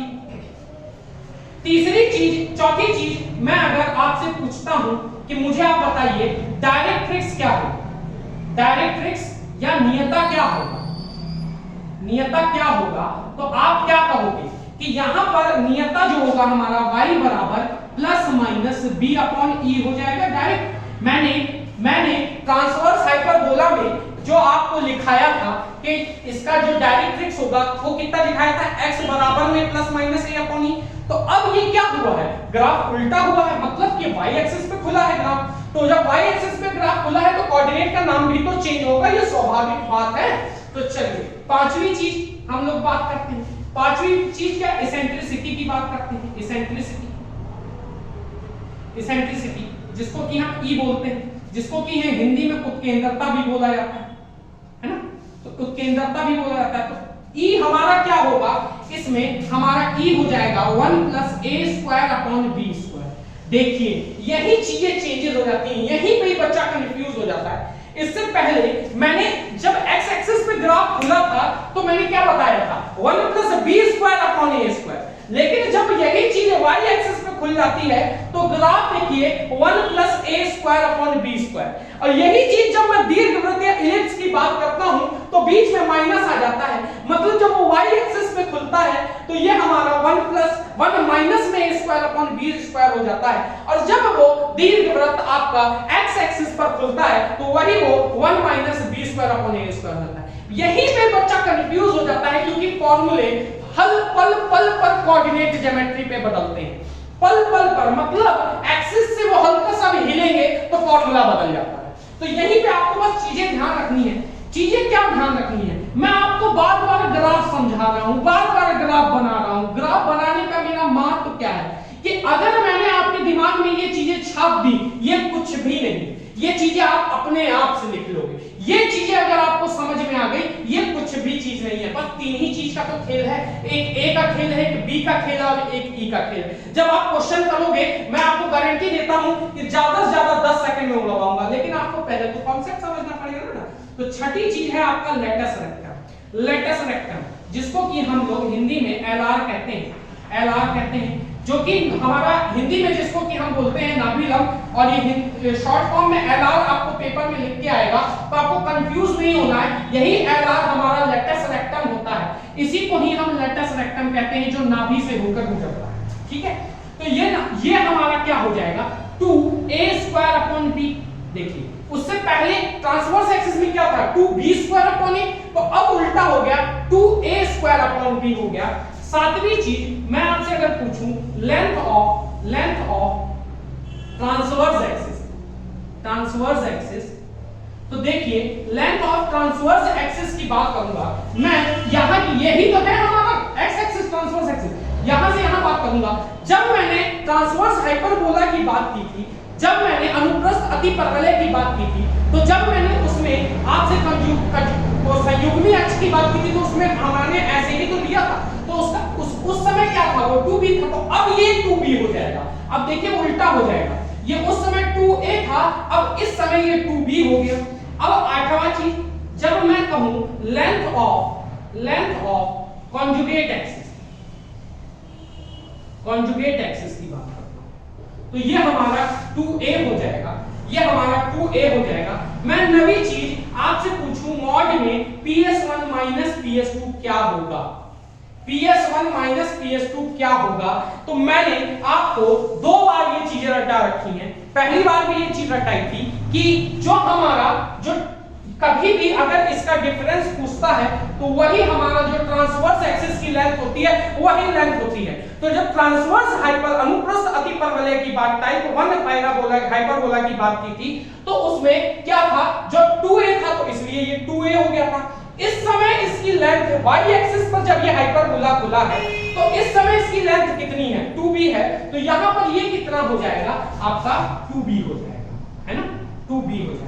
यहां तक आपको सबसे पहले मैंने आपको डेफिनेशन समझाई, उसके बाद आपको मैंने जितना भी इसका ग्राफ था वो उधेड़ के दिखाया, उसको पूरा एक तरीके से परफॉर्मेंस ऑटोप्सी की, उसका पोस्टमार्टम किया, उसके बाद आपको टर्मिनोलॉजी समझाई। टर्मिनोलॉजी के बाद मैंने आपको ये चीजें बताई कि ये चीजें निकलती कैसे हैं। पेपर में भी बेटा आप यही चीजें ही देखोगे निकलते हुए, यही चीजें आपसे पूछी जाती हैं कैसे कैसे निकाली जाती हैं। अभी मैं उदाहरण के तौर पे एक क्वेश्चन लेता हूं, बिल्कुल घबराने की जरूरत नहीं है, जब भी मैं यहां खड़ा होता हूं कोई दिक्कत की बात नहीं होती है। तो चलिए सबसे पहले उदाहरण लेते हैं कि सर बहुत देर से आप कॉन्सेप्ट के बारे में बात कर रहे हो, कुछ तो नमूना दिखा दो, कुछ तो चीजें दिखा दो कि पेपर में कैसे क्वेश्चन बनते हैं, पेपर में क्वेश्चन कैसे आते हैं। तो चलिए देखते हैं। तो एक एग्जांपल लेते हैं हम लोग बहुत प्यारे ढंग से, एक बार आप खुद भी सॉल्व करने का कोशिश करिएगा। एक एग्जांपल लेते हैं हम, मैंने एक एग्जांपल लिया x² अपॉन में 16 माइनस में y² अपॉन 9, नहीं ये क्वेश्चन नहीं, दूसरा क्वेश्चन लेते हैं। चलिए 9x² माइनस में 16y² इक्वल टू 144। अब देखिए पेपर में आपको क्वेश्चन मात्र इतना ही लिखा हुआ दिखेगा, इतना ही लिखा हुआ दिखेगा, ये तक नहीं बताएगा कि ये हाइपरबोला है कि पैराबोला है कि एलिप्स है कि सर्किल है, ये कुछ नहीं बताने वाला है, ना ही ये बताएगा कि ये रेक्टेंगुलर हाइपरबोला। अब आपको यहां से चीजें निकालना आना चाहिए। क्वेश्चन में आगे क्या पूछ देगा, यहां से क्वेश्चन में पूछ देगा आपसे कि मुझे इसका एसेंट्रिसिटी बता दो, मुझे इसका लेंथ ऑफ लेटस रेक्टम बता दो, मुझे इसका ये बता दो, फलाना ठिकाना ढिमका, यही सारी चीजें आपसे पूछेगा। लेकिन अब आप अनिविज्ञ नहीं हो, अब आपको चीजें पता है, अब आपको ग्राफ मैंने रटा रखा है, आपको टेंशन लेने की बिल्कुल जरूरत नहीं है। इस 144 को मैं अगर नीचे भाग दे देता हूं तो ये हो जाएगा x² अपॉन 16 माइनस का y² अपॉन 9 इक्वल टू 1। ये क्या हमारा हाइपरबोला का ही तो इक्वेशन है, ये क्या हमारे हाइपरबोला वाली ही तो इक्वेशन है। तो ये हमारा क्या होता था, इस हाइपरबोला के इक्वेशन में हमारा x² अपॉन a² माइनस का y² upon b² equal to 1, यही होता था इक्वेशन। तो ये हमारा ये कितना है, a² है, a² हमारा 16 है, तो a हमारा कितना होगा 4 होगा, ये हमारा b² है 9, और ये हमारा b कितना होगा 3, b हमारा कितना होगा 3। अब आपसे कुछ भी पूछ ले, अब आपसे कुछ भी पूछ ले, जो 9 चीजें मैंने आपको निकालनी सिखाई हैं, जो चीजें निकालने सिखाई हैं उसमें से आपसे कुछ भी पूछ ले, अब आप इतने ज्यादा परिपक्व हो चुके हो कि आप उसमें से 9 की 9 चीजें उठेल सकते हो, है ना। तो अगर मैं आपसे अगर पहली चीज पूछ लूं कि बेटा मुझे आप बता दो इसकी नाभि कितनी होगी, नाभि क्या, फोकस क्या होगा। चलिए नाभि छोड़िए, उससे पहले मुझे आप बता दो इसेंट्रिसिटी क्या होगी। सबसे पहले आप मुझे ये बता दो कि इसकी इसेंट्रिसिटी क्या है, इसेंट्रिसिटी क्या होगी, इसकी ई क्या होगा, उत्केंद्रता क्या होगी। तो मैंने आपको अब यहां पर आपको पता कैसे चलेगा कि इसेंट्रिसिटी कौन सा फॉर्मूला लगाना है, अंडर रूट में 1 प्लस ए स्क्वायर अपॉन बी स्क्वायर लगाना है या 1 प्लस बी स्क्वायर अपॉन ए स्क्वायर लगाना है। तो एक चीज बताओ कि ये कौन सा, ये ग्राफ कैसा खुलेगा। सबसे पहले तो आप मुझे ये बता दो, तो ये ग्राफ आपका एक्स एक्सिस पर खुलेगा, ऐसा ही तो ग्राफ बनेगा, ये ग्राफ हमारा ऐसा ही तो बनेगा। क्यों बनेगा, क्योंकि ये मैंने आपको सिंबल बता रखा था पकड़ने का कि ये भी अगर आपका पॉजिटिव है और ये भी आपका पॉजिटिव है, दोनों तरफ पॉजिटिव है तो एक्स एक्सिस पर खुलेगा। और एक्स एक्सिस का आपको एसेंट्रिसिटी का फॉर्मूला मैंने भली भांति आपको समझा रखा है, अंडर रूट में 1 प्लस बी स्क्वायर अपॉन ए स्क्वायर, यही होता है। तो जब ये होगा तो आपका क्या होगा, 1 प्लस बी स्क्वायर की हमारी वैल्यू क्या है, 9 अपॉन ए स्क्वायर की वैल्यू कितनी है, 16। ठीक, तो जब मैं इसको कैलकुलेट करूंगा तो 25/16 आएगा और जब रूट से बाहर दूंगा तो 5/4 आएगा। तो इसेंट्रिसिटी हमारी कितनी निकल कर आई, 5/4। और आप क्या करेंगे, अब क्वेश्चन पे जो आंसर, जो ऑप्शन होगा टिक लगा के आगे बढ़ जाएंगे। तो चलिए एक तो ये तरीका हो गया, लेकिन इसको इतने शॉर्ट फॉर्म में करा कैसे, इतने शॉर्ट फॉर्म में निकाला कैसे, उसके लिए आपको पुराना पहले आपको देखना पड़ेगा। जो चीजें मैंने आपको समझाई है, ग्राफ समझाया है, ग्राफ आपके दिमाग में होगा तो ये फॉर्मूले आप कभी नहीं भूलोगे। आप चाहोगे भूलना तो नहीं भूल पाओगे अगर आपके दिमाग में ग्राफ है। दूसरा चीज, मैं अगर आपसे पूछूं कि मुझे आप बता दो फोकस क्या होगा इसका, बेटा इसका फोकस क्या होगा, तो अगर आप इसका मुझे फोकस बताओगे तो इसका फोकस क्या होता है, प्लस माइनस ए ई कॉमा 0 होता है, प्लस माइनस ए ई कॉमा 0 होगा। तो जब आपको ए की वैल्यू पता है 4, ठीक है, आपको वैल्यू पता है 4, तो प्लस माइनस ए की वैल्यू हमारी कितनी है, 4 इंटू ई हमने कितना निकाला है, ये ई तो निकाला है 5/4, तो 5/4 कॉमा 0, ये कट गया तो हमारा क्या निकल रहा है, प्लस माइनस 5,0, है ना, प्लस माइनस 5,0। इसका अर्थात क्या है कि जो हमारा फोकस बन रहा है, जो हमारा फोकस बन रहा है वो 5,0 पे बन रहा है, और ये हमारा जो फोकस इस तरफ वाला है ये हमारा माइनस 5,0 पे बन रहा है। यहां देखिए आप, अब यहां से आप ग्राफ उधेड़ना जान गए, यहां से आप ग्राफ उधेड़ना जान गए हो। मैं आपसे अगर तीसरी चीज पूछता हूं, मैं अगर आपसे तीसरी चीज पूछता हूं कि वर्टेक्स बता दो मुझे आप शीर्ष बता दो, शीर्ष क्या है। मैं अगर आपसे वर्टेक्स पूछता हूं कि मुझे आप शीर्ष बता दो, तो ये हमारा क्या होगा, प्लस माइनस ए कॉमा 0 होता है, याद है कि भूल गए, प्लस माइनस ए कॉमा 0 होता है। तो ये कितना होगा, प्लस माइनस ए, मतलब ए हमारा कितना है, 4 है, तो ये हमारा कितना आ जाएगा, प्लस माइनस 4,0, प्लस माइनस 4,0। मैं अगर आपसे चौथी चीज पूछ लेता, मैं वर्टेक्स हो गया, फोकस हो गया, ये हो गया, मैं अगर आपसे नियता पूछ लूं या कहूं डायरेक्ट्रिक्स पूछ लूं, डायरेक्ट्रिक्स क्या होगा, तो ये होगा x बराबर में plus minus b upon e, x बराबर में plus minus b upon e. तो b हमारा कितना है, 3 है, sorry a upon e, a upon a हमारा कितना है, 4, और ये e कितना हमारा निकालेंगे, 5/4, तो 5/4 ये ऊपर में 4 चला जाएगा, तो ये हो जाएगा 16/5। ठीक, ये हो जाएगा आपका 16/5। ये आप निकालना सीखे। पांचवी चीज, मैं आपसे अगर पूछ लूं LR की वैल्यू, तो ये कितनी होगी, 2b² अपॉन a होगी ना। तो यहां पर b² की वैल्यू 9 है और 9 दूनी 8 और ये 4 है, ठीक है। तो ये कुछ ऐसा लिखा जाएगा, ये जब कटेगा तो 9/2 आ जाएगा इसका आंसर। ठीक, मैं छठी चीज आपसे पूछ लूं कि मुझे लेंथ ऑफ ट्रांसवर्स एक्सिस बता दो, लेंथ ऑफ ट्रांसवर्स एक्सिस बता दो, ट्रांसवर्स एक्सिस बता दो, लेंथ ऑफ ट्रांसवर्स एक्सिस बता दो कि जो ट्रांसवर्स एक्सिस की जो लेंथ होगी हमारी क्या होगी। तो लेंथ ऑफ ट्रांसवर्स एक्सिस क्या होगा हमारा, ये हमने कहा था ना, यहां से यहां तक की जो दूरी होती है, यहां से यहां तक की जो दूरी होती है यही ट्रांसवर्स एक्सिस होती है।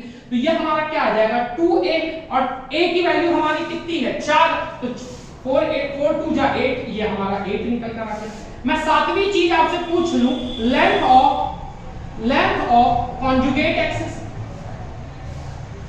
लेंथ ऑफ कॉन्जुगेट एक्सिस पूछ लूं, तो ये हमारा 2b हो गया, b हमारा 3 है तो 3 2 जा 6 हो जाएगा हमारा, है ना।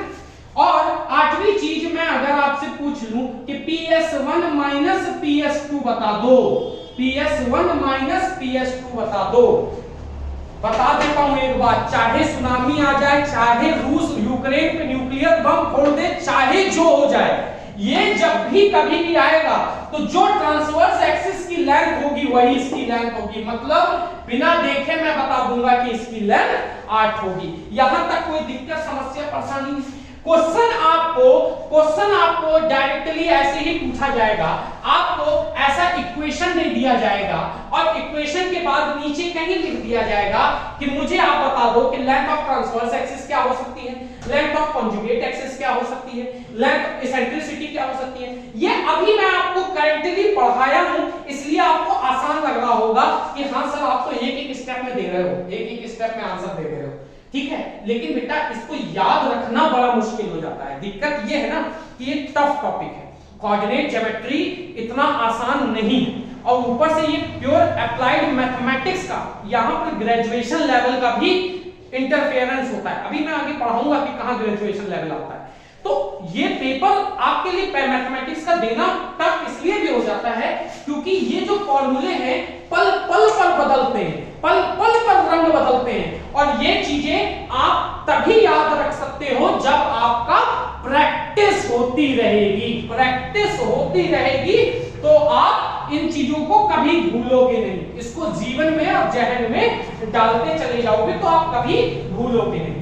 तो चलिए एक क्वेश्चन और लेता हूं, बहुत अच्छा सा सज्जन सा और क्वेश्चन लेता हूं। आप मेरे को अब डायरेक्टली बताइएगा, मैं ये फॉर्मूलेज नहीं लिखूंगा, मैं अब आपकी और स्पीड बढ़ाना चाहता हूं, अब और डायरेक्टली लिखेंगे हम लोग, तो आप मेरे को जल्दी जल्दी आंसर बताएंगे।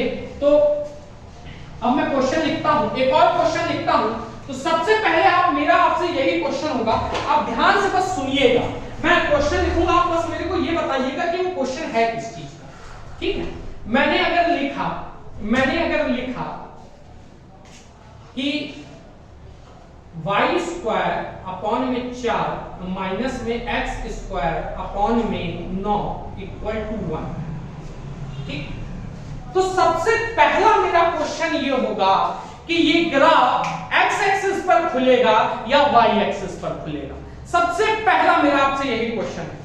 आपको मैंने एकदम बच्चों की तरह रटा के समझाया है कि ग्राफ इक्वेशन देख के कैसे खुलता है। तो ये ग्राफ आपका कहां खुलेगा, ये ग्राफ आपका y एक्सिस पर खुलेगा। क्यों? क्योंकि ये इक्वेशन में x माइनस है। मैंने कहा इक्वेशन में हमेशा x पॉजिटिव होना चाहिए। पूरी इक्वेशन में जब मैं y माइनस से इंटू करूंगा तो x स्क्वायर अपॉन 9 माइनस का y square upon 4 equal to -1 आ गया। और देख लीजिए यहाँ x पॉजिटिव है, यहाँ कांस्टेंट नेगेटिव आ गया। तो ये जो ग्राफ आपका खुलने वाला है, ये जो ग्राफ आपका खुलने वाला है, ये आपका y एक्सिस पर खुल गया, ठीक। तो अब एक ये हो गया। अब मैं आपसे डायरेक्टली पूछ लूं, मैं आपसे ये कहूं कि इसेंट्रिसिटी क्या होगा, तो इसेंट्रिसिटी का इसमें फॉर्मूला क्या बनता है, 1 plus a square upon b square बनता है। तो ये कितना हो जाएगा 1 प्लस, ये हमारा क्या है, ये हमारा a स्क्वायर है, ये हमारा b स्क्वायर है, तो 9/4 हो जाएगा। ये अंडर रूट 13/2 हो जाएगा। जब मैं इसको इसमें एलसीएम लेके जोड़ूंगा तो ऊपर 13 आ जाएगा, नीचे अंडर रूट में 4 आ जाएगा। जब अंडर रूट 4 बाहर आएगा तो 2 आ जाएगा, इसलिए मैंने इस फॉर्म में लिख दिया अंडर रूट 13/2, ठीक। मेरा ये पहला क्वेश्चन हो गया। दूसरा क्वेश्चन मैं अगर आपसे पूछना चाहूं मॉड में PS1 माइनस PS2 बता दो, जब मैं मॉड में कहूं PS1 माइनस PS2 बता दो, तो मैंने आपको क्या बोल रखा है, ये लेंथ चाहे सुनामी आ जाए, चाहे कहीं कुछ भी हो जाए, चाहे ब्रह्मांड हिल जाए, लेकिन इसका हमेशा आंसर वही होगा जो लेंथ ऑफ ट्रांसवर्स एक्सिस का होने वाला था। लेंथ ऑफ ट्रांसवर्स एक्सिस इस कंडीशन में 2b होगा, ये हमारा b स्क्वायर है, तो b कितना होगा 2, तो डायरेक्ट हमारा आंसर आ जाएगा 6। तीसरी चीज मैं अगर आपसे पूछ लेता हूं कि मुझे लेंथ LR बता दो, लेंथ ऑफ लेटस रेक्टम बता दो, या हिंदी में कहूं नाभि लंब बता दो, तो आप क्या बताओगे, 2a स्क्वायर अपॉन b, यही फॉर्मूला होता है। तो 2a स्क्वायर हमारा कितना बन रहा है, a स्क्वायर हमारा 9 है, तो 9 अपॉन b में 4, b में 2, b में 2, ये कटा, तो हमारा डायरेक्ट 9 आंसर आ गया। ठीक, ऐसे ही करके अब आप चीजें भली भांति निकाल सकते हो। अब आपको चीजें समझ में आ चुकी हैं।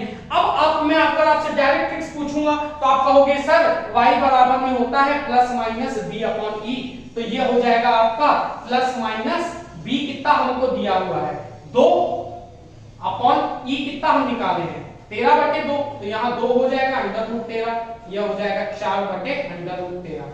तो अब आपको मैं एक चीज, छोटी सी चीज आपको दिखाना चाहता हूं, मैं आपको मैजिक दिखाना चाहता हूं। लोग बोलते हैं ना, डायरेक्टली बता देते हैं कि ये देखो यहाँ पे ट्रिक लग रही है, यहाँ ट्रिक लग रही है। ट्रिक कोई क्या ऐसे ही पैदा कर लेता है, कोई क्या मजाक है, कॉन्सेप्ट के साथ छेड़छाड़ करके कोई ट्रिक पैदा कर लेगा? ट्रिक कोई पैदा नहीं करता है, ट्रिक यहीं से निकलती है। बस आपको चीजें जल्दी जल्दी पेपर में चाहिए ना, तो आप लोग बेसिक छोड़कर ट्रिक पे कूदते हो।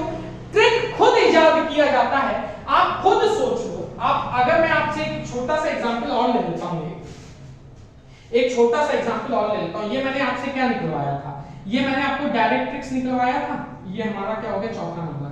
मैं पांचवी चीज अगर मैं आपसे वर्टेक्स निकलवा दूं कि वर्टेक्स क्या होगा, तो ये हमारा हो जाएगा, ये हमारा b हो जाएगा, तो ये हमारा हो जाएगा 0, प्लस माइनस में 2।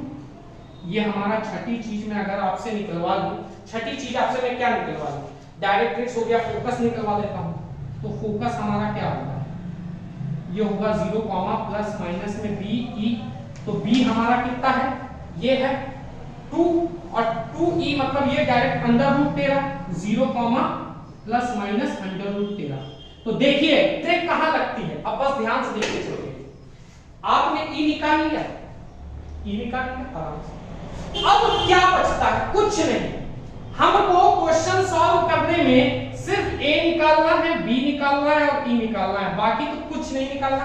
बाकी अगर ये चीज पता चल गई तो ये तो सब चीजें हलवा है, ये सारी चीजें हलवा है। तो आप ये देखो कि यहाँ पर जो ये एसेंट्रिसिटी आप निकाले हो, मुझे अगर फोकस लिखना है, मुझे अगर फोकस लिखना है, ठीक, मैं फॉर्मूला भूल गया, मुझे याद नहीं है फॉर्मूला, भाई कौन याद रखता है?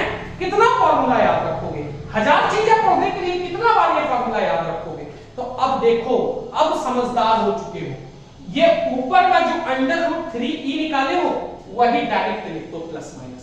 अगर y एक्सिस का है तो यहां लिख दो, x एक्सिस का है तो यहां लिख दो, खत्म। यही ट्रिक है, यही ट्रिक बना के आपके साथ मजाक खेलते हैं। अब दूसरी चीज कि जब आपसे लेंथ ऑफ लेटस रेक्टम पूछा है, ठीक, लेंथ ऑफ लेटस रेक्टम, तो ये जो a स्क्वायर है, आपका a स्क्वायर है, एज इट इज लिखा जाता है 2 के साथ गुणा करके, और b का जो स्क्वायर का आधा लिख के लिखा जाता है। कटने वाला सिस्टम है तो काट दो, नहीं कटने वाला सिस्टम है तो डायरेक्ट लिख दो, खत्म। अब ये अगर आपसे डायरेक्ट ट्रिक्स का देखिए फॉर्मूला भूल सकता है आदमी, क्योंकि ये हो जाता है y प्लस माइनस में b अपॉन e। जब मैं ट्रांसवर्स हाइपरबोला की बात करूंगा तो x plus minus a upon e हो जाएगा, है ना। तो वहां पर उस कंडीशन में क्या करना है, यही इसेंट्रिसिटी का उल्टा करके स्क्वायर, इस वाले नंबर का स्क्वायर कर देना है। क्या मतलब, इस नंबर का स्क्वायर करके ऊपर लिख देना है, इस नंबर को नीचे लिख देना है। यही चीज है, यही चीज है ना। और क्या है, ट्रिक के नाम पर मजाक उड़ाते हैं। इसीलिए आपको बताता हूं कि बेसिक नॉलेज अगर आपके अंदर है तो आपके साथ कोई भी छेड़छाड़ नहीं कर सकता। तो चलिए अब थोड़ा सा और आगे बढ़ते हैं, यहां तक चीजें आपको समझ में आ चुकी होंगी। अब हम लोग उस कॉन्सेप्ट की तरफ बढ़ेंगे जहां की कैलकुलेशन नहीं होती, डायरेक्ट आपसे कॉन्सेप्ट से रिलेटेड क्वेश्चन पूछ लिए जाते हैं। कॉन्सेप्ट से रिलेटेड क्वेश्चन कैसे कि मान के चलिए कि आपसे कैलकुलेशन नहीं कराएगा, वो आपकी सिर्फ बेसिक नॉलेज जानना चाहेगा। बेसिक नॉलेज ऐसे नहीं आ जाती है, आपसे वो नॉलेज जानना चाहेगा कि आपको कितना इस टॉपिक के बारे में मालूम है। तो जब देखिए अब यहां पर बात क्या होती है, यहां पर बात क्या होगी, तो अब ध्यान से बात समझेंगे, बात ध्यान से समझेंगे बिल्कुल।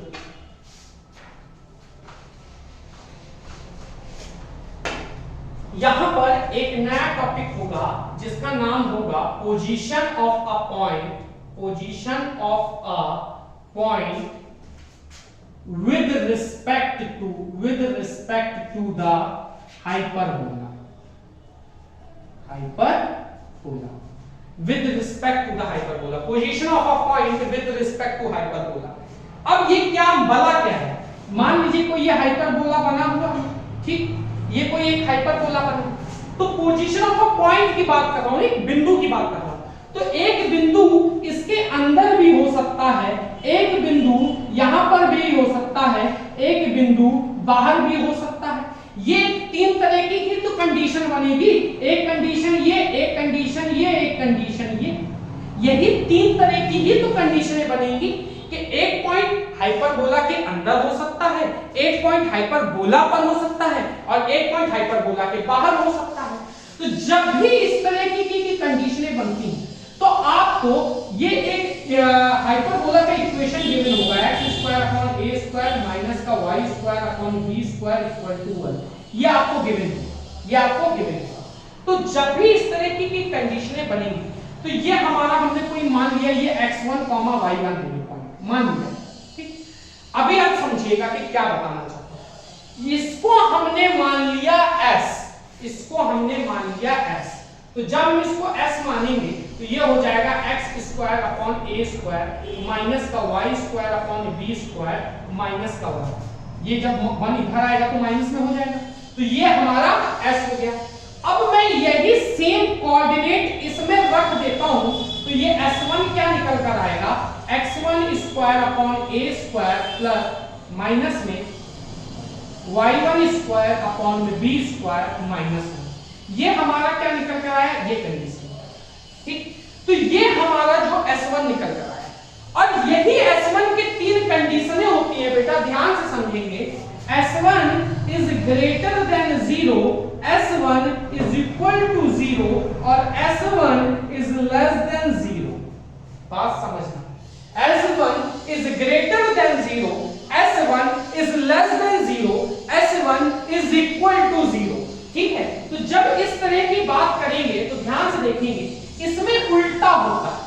जब हम क्या पढ़ रहे हैं, हाइपरबोला पढ़ रहे हैं, पैराबोला या इलिप्स जब पढ़ते हैं, जब दीर्घवृत्त या परवलय को जब पढ़ा जाता है या इवन सर्कल भी, वृत्त को भी पढ़ा जाता है, तो इन कंडीशनों पे सीधी कंडीशन लगती है। मतलब अगर ये बड़ा होता है तो पॉइंट जो होता है वो आउटसाइड होता है। लेकिन ये टफ टॉपिक क्यों है, उसका रीजन ये है कि यहां चीजें उलट पलट जाती हैं। मतलब अब ये S1 जब ग्रेटर देन 0 है तो पॉइंट हमारा इनसाइड होगा, अंदर की तरफ होगा। जब ये S1 0 से छोटा होगा, 0 से छोटा कब होगा, जब नेगेटिव में होगा, तो ये हमारा आउटसाइड होगा और इस कंडीशन में हमारा ऑन द हाइपरबोला होगा, हाइपरबोला होगा। लेकिन और कंडीशनों में जब भी बात किया जाता है दीर्घवृत्त पे या परवलय पे या वृत्त पे बात करते हैं तो ये कंडीशनें उल्टी होती हैं। इस कंडीशन में पॉइंट आउटसाइड होता है, लेकिन इस वाली कंडीशन में पॉइंट इनसाइड होता है उनमें। लेकिन जब हम हाइपरबोला या अति परवलय पढ़ते हैं तब इस कंडीशन में उल्टा हो जाता है, यहां पर पॉइंट इनसाइड आ जाता है। मतलब जब S1 0 से बड़ा हो जाए या पॉजिटिव में हो तो पॉइंट इनसाइड होगा, मतलब पॉइंट अंदर की ओर होगा।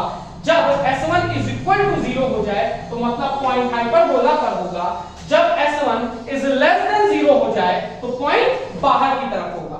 ठीक, अब सर हमको कुछ समझ में नहीं आया, दिमाग हौच-पौच हो गया है ना, तो अभी एक एग्जांपल लेता हूं, एग्जांपल से समझाता हूं। लेकिन उससे पहले मैं आपसे अगर एक चीज पूछना चाहूं कि जो आउटसाइड वाला पॉइंट है, जो आउटसाइड वाला पॉइंट है वो कितना टेंजेंट ड्रॉ करेगा, है ना।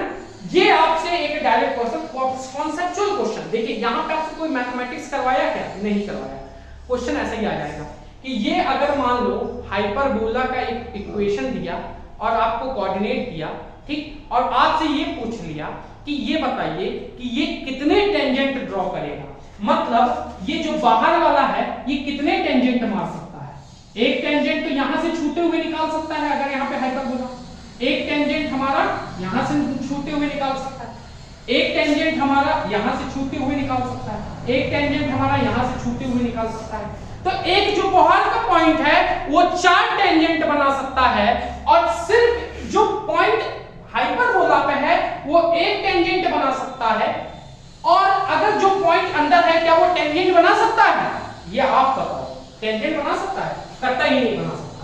तो चलिए एक एग्जांपल ले लेते हैं, एक एग्जांपल ले लेते हैं, एक एग्जांपल ले लेते हैं कि सर एग्जांपल समझाओ इसका। ऐसे थोड़ी ना सब होता है कि आप बता दिए कि S1 इज ग्रेटर देन 0 होगा तो हमारा वो हो जाएगा, पॉजिटिव हो जाएगा, S1 अगर लेस देन होगा तो नेगेटिव हो जाएगा, ऐसे थोड़ी ना होता है। तो चलिए, तो हम लोग उससे पहले एक एग्जांपल ले लेते हैं। कोई एक एग्जांपल लिया, मैंने नमूना आपके सामने लिया कि 3x² माइनस का 4y² इक्वल टू 16। ठीक है, ये कुछ आपके सामने एक क्वेश्चन है। आपको मैंने 3 पॉइंट दे दिया, ठीक है। पहला पॉइंट दिया 1,2, दूसरा आपको दिया 2,1 और तीसरा पॉइंट आपको दिया 0,2। ठीक, और मैंने अब आपसे पूछ लिया कि पॉइंट कहां लाई करते हैं, मतलब आउटसाइड करेंगे, इनसाइड करेंगे या ऑन द हाइपरबोला करेंगे। क्वेश्चन कुछ ऐसा ही आपको देखने को मिलेगा।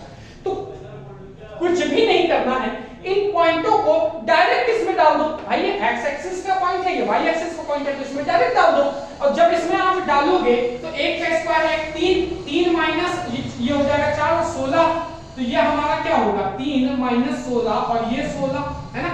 तो ये इधर आएगा तो नेगेटिव में हो जाएगा, तो मतलब जो S1 होगा वो लेस देन 0 होगा ना, S1 लेस देन, क्योंकि भाई नेगेटिव हो जाएगा, तो जब इधर आएगा तो माइनस में हो जाएगा ना। इस वाले की बात करते हैं ना, तो 2 का स्क्वायर 4 और 4 या 12 और ये हो जाएगा आपका 4 और माइनस का 4 हो जाएगा, इसमें से जाएगा 8, ये भी माइनस में, मतलब S1 जो आपका ये भी नेगेटिव में आ गया, ये भी आपका छोटा हो गया। इसको अब मैंने इसमें डाला तो ये हमारा कितना हो गया, ये तो 0 हो गया, खत्म। ये हमारा कितना है, माइनस का 4 है, तो ये माइनस का 4, ये भी हमारा S1 is greater than less than 0 हो गया। तो इससे हमको क्या पता चला कि हमारे ये सारे पॉइंट आउटसाइड पे लाई कर रहे हैं, ये हमारे सारे पॉइंट आउटसाइड पे लाई कर रहे हैं, ये सारे पॉइंट आउटसाइड पर लाई कर रहे हैं। यहां तक कोई दिक्कत समस्या परेशानी, कोई दिक्कत समस्या परेशानी नहीं होगी। तो चलिए अब नेक्स्ट टॉपिक की ओर बात करते हैं, पोजीशन ऑफ अ पॉइंट। अब अभी तक हमने क्या बात किया, पोजीशन ऑफ अ पॉइंट पे। अब हम बात करेंगे पोजीशन ऑफ अ लाइन पे। अब हम क्या बात करेंगे, पोजीशन ऑफ अ लाइन। तो अब हमारा नेक्स्ट टॉपिक क्या होगा, position of a line with respect to the hyperbola. देखिए बहुत अब ध्यान से समझिएगा, जब position of a line with respect to the hyperbola की जब बात करेंगे तो कुछ कंडीशन हमारी ऐसी बनेगी, जो हमारा हाइपरबोला है वो कुछ ऐसा होगा। और जब हमने पॉइंट की बात की थी तो पॉइंट हमारे बाहर और इस पे थे। अब हम लोग लाइन की बात कर रहे हैं, तो ये देखिए एक लाइन हमारी बाहर है, एक लाइन बाहर हो गई, एक हमारी जो टेंजेंट से होके गुजरेगी, यहां से टेंजेंट से होके गुजरेगी, और एक लाइन हमारी जो अंदर से होके गुजरेगी। ठीक, और जब हमारी लाइन अंदर से होके गुजरेगी तो ये हमारी क्या है, कॉर्ड है। कॉर्ड मतलब जीवा। ये हमारी लाइन क्या है, ये हमारी टेंजेंट है। स्पर्श रेखा, जिसको कि हिंदी में स्पर्श रेखा बोला जाता है, ये हमारी आउटसाइडर है, आउटसाइडर। ठीक, इस कंडीशन में होता क्या है बेटा, ध्यान से समझेंगे। सी स्क्वायर एक होता है is less than a square m square minus का बी स्क्वायर, एक बार होता है c square equal to a square m square minus का बी स्क्वायर, और c square is greater than a square m square minus का b square. ये तीन कंडीशनें होती हैं, ये तीन कंडीशनें होती हैं हमारे पास। ये सी क्या है, ये सी वही सी है, क्योंकि ये जो लाइन है, इस लाइन की इक्वेशन होगी y equal to mx plus c। ठीक, तो ये y equal to mx plus c है, ये लाइन की इक्वेशन है, ये वही c से आया। ये कंडीशन मैं अभी आपको एलिब्रेट करूंगा कि क्या चीज है। उससे पहले मैं आपको ये बता दूं कि ये जो आपका कंडीशन इस तरह की बनती है, इस तरह की कंडीशनें बनती हैं, तो कौन सी लाइन कहां पर होगी ये आपको बता दूं। जब भी c छोटा होगा, जब भी c इसके a square m square minus b square से छोटा होगा, तो ये क्या बनेगा, कॉर्ड बनेगा, इस कंडीशन में टेंजेंट बनेगा, और इस कंडीशन में, इस कंडीशन पे बाहर आउटसाइडर बन जाएगा। ठीक, ये आपका पॉइंट आउटसाइड होगा, ये आपका पॉइंट आउटसाइड होगा। तो कुछ भी नहीं है, आपसे बस एक इस, अगर पोजीशन ऑफ अ लाइन से क्वेश्चन आपका बनेगा, अगर आपसे इससे रिलेटेड क्वेश्चन बनेगा, तो आपसे ज्यादातर क्वेश्चन इससे पूछा जाता है। इन दोनों को उतना महत्व नहीं दिया जाता है पेपर में, इससे बहुत कम क्वेश्चन बनते हैं ऐसा मैंने नहीं कहा, लेकिन इसको ज्यादा महत्व दिया जाता है। तो अब इस टॉपिक पे हम लोग चर्चा कर लेते हैं, इस टॉपिक पर चर्चा हम लोग करते हैं। तो अब क्या होगा कि अगर बात करते हैं हम कंडीशन ऑफ टेंजेंसी, इसको कि हम लोग बोलते हैं condition of tangency, condition of tangency, यही हमारी कंडीशन ऑफ टेंजेंसी हो जाती है c square equal to a square m square minus का बी स्क्वायर। यही हमारी क्या होती है, कंडीशन ऑफ टेंजेंसी होती है। जब कोई रेखा y equal to mx plus c किसी hyperbola x square upon a square minus का y square upon b square equal to 1, कोई हाइपरबोला से कोई y equal to mx plus c कोई लाइन अगर स्पर्श करते हुए निकलती है, तो ये कंडीशन होती है, इसको हम कंडीशन ऑफ टेंजेंसी बोलते हैं।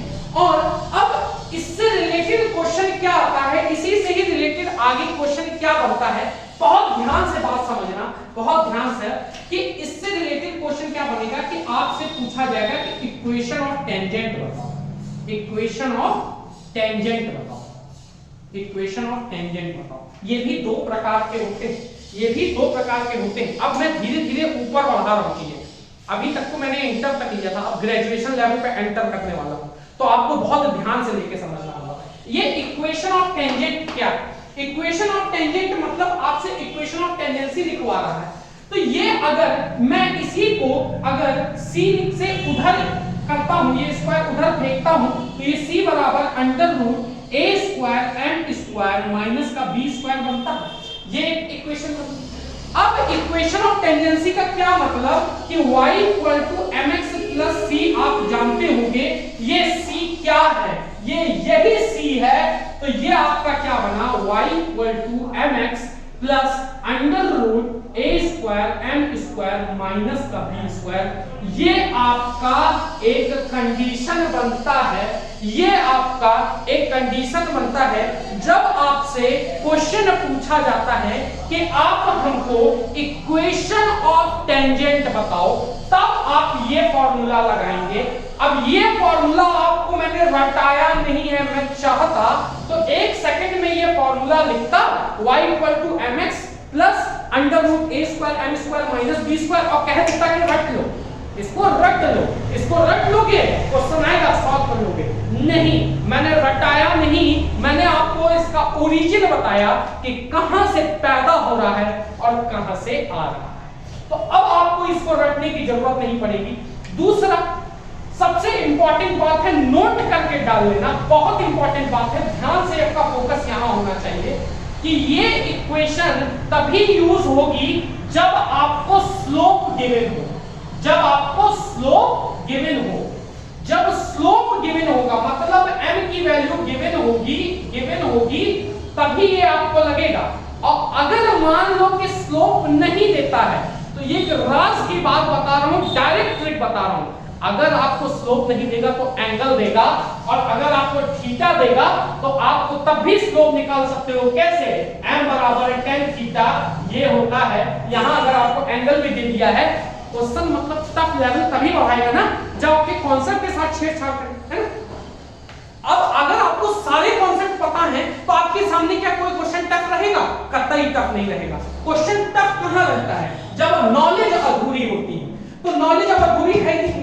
जब आपको ये इक्वेशन दिया है, अगर आपको स्लोप गिवन है डायरेक्ट रख दो, स्लोप गिवन नहीं है तो आपको एंगल देगा, मतलब ये थीटा देगा, और थीटा देगा तो आप डायरेक्ट m की वैल्यू निकाल लोगे, हमको स्लोप निकालना है। अगर मान लो कि थीटा 60 डिग्री दे देता है, ठीक है, तो m हम डायरेक्ट निकाल लेंगे, m tan 60 डिग्री, इसको वैल्यू पुट करेंगे ओवर अपॉन अंडर रूट, इसका अंडर रूट 3 आ जाएगा डायरेक्ट। साइन का होता है ना अंडर रूट 3, तो m की वैल्यू डायरेक्ट हमारी अंडर रूट 3 आ जाएगी, तो भी हमारा काम हो जाएगा। अब कहो कि सर ये फॉर्मूला लिखा के आपने ये सब मैजिक तो बता दिया, ऐसे नहीं काम चलेगा, हमको एग्जांपल बताओ। तो ये लो इसका एग्जांपल कि कैसे होता है, ये कैसे होता है। देखो, जब तक हर चीज का इफ बट क्यों नहीं जानोगे, तब तक मैथमेटिक्स इवन साइंस दोनों जगह नहीं टिक पाओगे। जब तक सबका इफ बट नहीं पता, तब तक ये सब्जेक्ट पे जिंदगी बिता दोगे, लेकिन सब्जेक्ट नहीं समझ में आने वाला है। तो एग्जांपल ले लेते हैं, कोई एक एग्जांपल लेता हूं मैं कि अगर मान लो आपको कोई एक चीज दिया हुआ है x²/4 माइनस का y²/9 इक्वल टू 1, ये कोई क्वेश्चन दिया है, और साथ में कहा है कि आपको जो ढाल है, स्लोप को हम लोग हिंदी में ढाल कहते हैं, ढाल जो है वो आपको 2 दिया है, और आपसे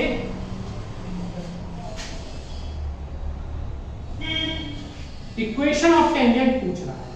इक्वेशन ऑफ टेंजेंट पूछ रहा है। इक्वेशन ऑफ टेंजेंट को बेटा हिंदी में बोला जाता है स्पर्शता का समीकरण। स्पर्शता का समीकरण। आपसे ये क्वेश्चन पूछ लेगा कि स्पर्शता का समीकरण हमको बता दीजिए। तो देखिए, आपको स्लोप दे दिया, फॉर्मूला आपको याद है, देखिए मुझे तो याद नहीं, मैंने तो समझ के याद किया है। तो ये क्या होगा, y = mx plus under root a² m² minus का b²। ये आप रटोगे, हम नहीं रटेंगे, मैंने आपको चीजें बता दिया है कि कैसे इसको याद करना है। तो ये आपका डायरेक्ट लिख लोगे, ये हमारा क्या है, ये a² है, ये हमारा क्या है, b² है।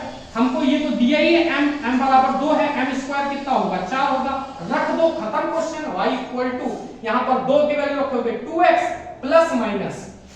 जब भी इक्वेशन लिखोगे तो यहां पर भले ही ऐसे लिख लो, लेकिन इक्वेशन लिखते समय प्लस माइनस लगाना है। तो अंडर रूट a² तुम्हारा कितना है, 4, m² 4 है तो 16, 4 4 16 माइनस b² कितना है, 9। तो जब इसको घटाएंगे तो कितना आएगा, y = 2x plus minus under root 7। तो एक ये तरीका हो गया इक्वेशन ऑफ टेंजेंट लिखने का।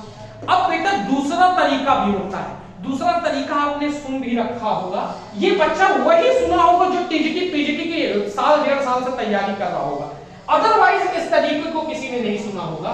एक दूसरा तरीका है, इसका दूसरा तरीका है, एक दूसरा तरीका है, और ये तरीका मैं आपको एक ब्रह्मास्त्र के रूप में दे रहा हूं आज इसको बस अपने दिमाग और जहन में उतार लेना है। ये होगा t = 0 होगा। जब t = 0 होगा, ये दूसरा तरीका है, ठीक है। जब t = 0 मतलब क्या कि जब भी x² आएगा तो x² को हम x.x1 लिख लेंगे, y² को हम y.y1 लिख लेंगे, x + x1/2 लिख लेंगे, y को y + y1/2 लिख लेंगे, और c को कांस्टेंट रख देंगे, ठीक है। ये आपका गणित, इतना बड़ा गणित लगता है दूसरे वाले कॉन्सेप्ट में, इतना बड़ा गणित लगता है दूसरे वाले कॉन्सेप्ट में, बहुत इंपॉर्टेंट तरीका है, बहुत अच्छा तरीका है। आप देखिए कि अगर मान लीजिए कि कोई आपको इक्वेशन दिया है ऐसे 2x² + 3y², ठीक है, = 1, तो x² को हम कैसे लिख सकते हैं? और कोई कोऑर्डिनेट आपको दे दिया है, आपको 1, 2 दे दिया, ऐसा क्वेश्चन दे दिया और पूछ लिया इक्वेशन, आपसे पूछ लिया इक्वेशन, तो आपको कुछ घबराने की जरूरत नहीं है। t = 0 वाला आप लगाओगे, इस x² को इसमें बदलोगे तो ये आपका बन जाएगा 2x.x1 + 3y.y1 = 1। ये x और y की वैल्यू है, इसमें पुट कर दो, x की वैल्यू हो जाएगी 2x प्लस इसमें रखोगे तो ये हो जाएगा 6y = 1। देखिए कितना अच्छे तरीके से ये आपको ब्रह्मास्त्र दे दिया है, बस आपको इतना ही गणित याद रखना होगा। तो चलिए अब मैं अपने आखिरी टॉपिक की ओर चलता हूं, जिसका नाम है पैरामेट्रिक इक्वेशन। ये आपका बहुत इंपॉर्टेंट है, डायरेक्ट तरीके से आता है, जिसको कि हम हिंदी में प्राचलिक समीकरण भी कहते हैं।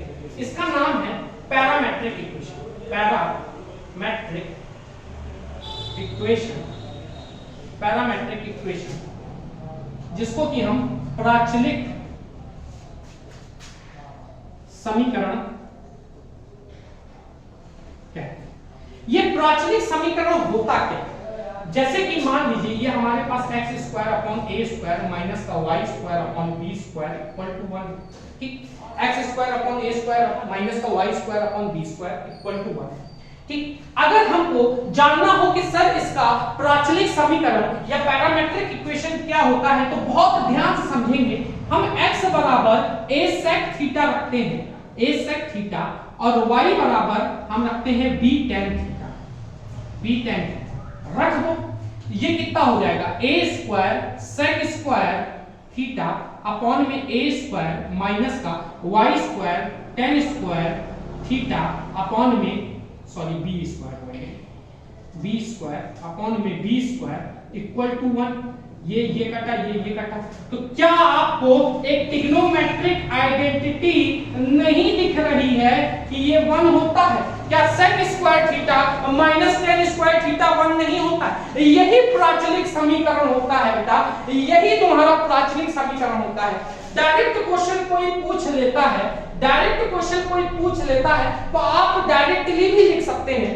दूसरा, इसमें जो हार्ड तरीका होता है, मतलब ये तो एक बेसिक तरीका होता है, अब नया पैटर्न भी पेपर में देखा जा रहा है। देखा क्या जा रहा है? कुछ ऐसा दिख रहा है, x - h का स्क्वायर अपॉन a² माइनस का y - k का स्क्वायर अपॉन b² = 1। अब इसमें आपसे प्राचलिक समीकरण का इक्वेशन पूछ लेता है, आपसे पैरामेट्रिक इक्वेशन पूछ लेता है, तो घबराने की जरूरत नहीं है, इसके बराबर रख दो, मतलब x - h के बराबर a sec थीटा रख दो, है ना। तो ये जब x इधर जाएगा तो h + a sec थीटा हो जाएगा, और यहां पर क्या होगा कि y - k = tan थीटा है, तो ये यहां पर क्या होगा, y k + tan थीटा हो जाएगा। तो यहां पर आपके मैंने दोनों समीकरण बता दिए कि इस कंडीशन में भी निकाला जा सकता है। दूसरा सबसे इंपॉर्टेंट चीज कि कभी इस तरह की इक्वेशन दे दी और आपसे कहा कि मुझे सेंटर बता दो, तो सेंटर निकालने के लिए कुछ नहीं करना है, यही h, k हो जाएगा। कैसे? इस ब्रैकेट को 0 के इक्वल रख दो, इसको इक्वल रख दो। जब मैं x - h को = 0 रखूंगा तो x बराबर h आ जाएगा, y - k को अगर 0 के बराबर रखूंगा तो y बराबर k आ जाएगा। तो वही चीज मैंने लिखी। मैं अगर आपसे पूछूं कि मुझे वर्टेक्स बता दो, वर्टेक्स बता दो, मैं अगर आपसे पूछूं वर्टेक्स बता दो, तो वर्टेक्स क्या होता है? +- a, 0 होता। तो क्या करना है? इसको इसके इक्वल रख देना है, मतलब x - h बराबर +- a, h उधर जाएगा तो ये कितना हो जाएगा? h +- a, और ये y - k है =0 है, तो y बराबर k हो जाएगा। तो इसका जो वर्टेक्स लिखा जाएगा h +- a, k। तो यहां तक चीजें आपको समझ में आ चुकी होंगी। यहां तक मैंने आपको हाइपरबोला बहुत अच्छे तरीके से आपको पढ़ाया है।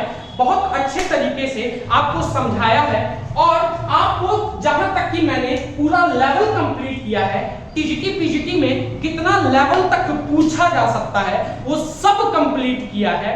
अगर आपको वीडियो अच्छा लगा हो तो इस बारे में आप कमेंट जरूर करिएगा। चलिए, धन्यवाद।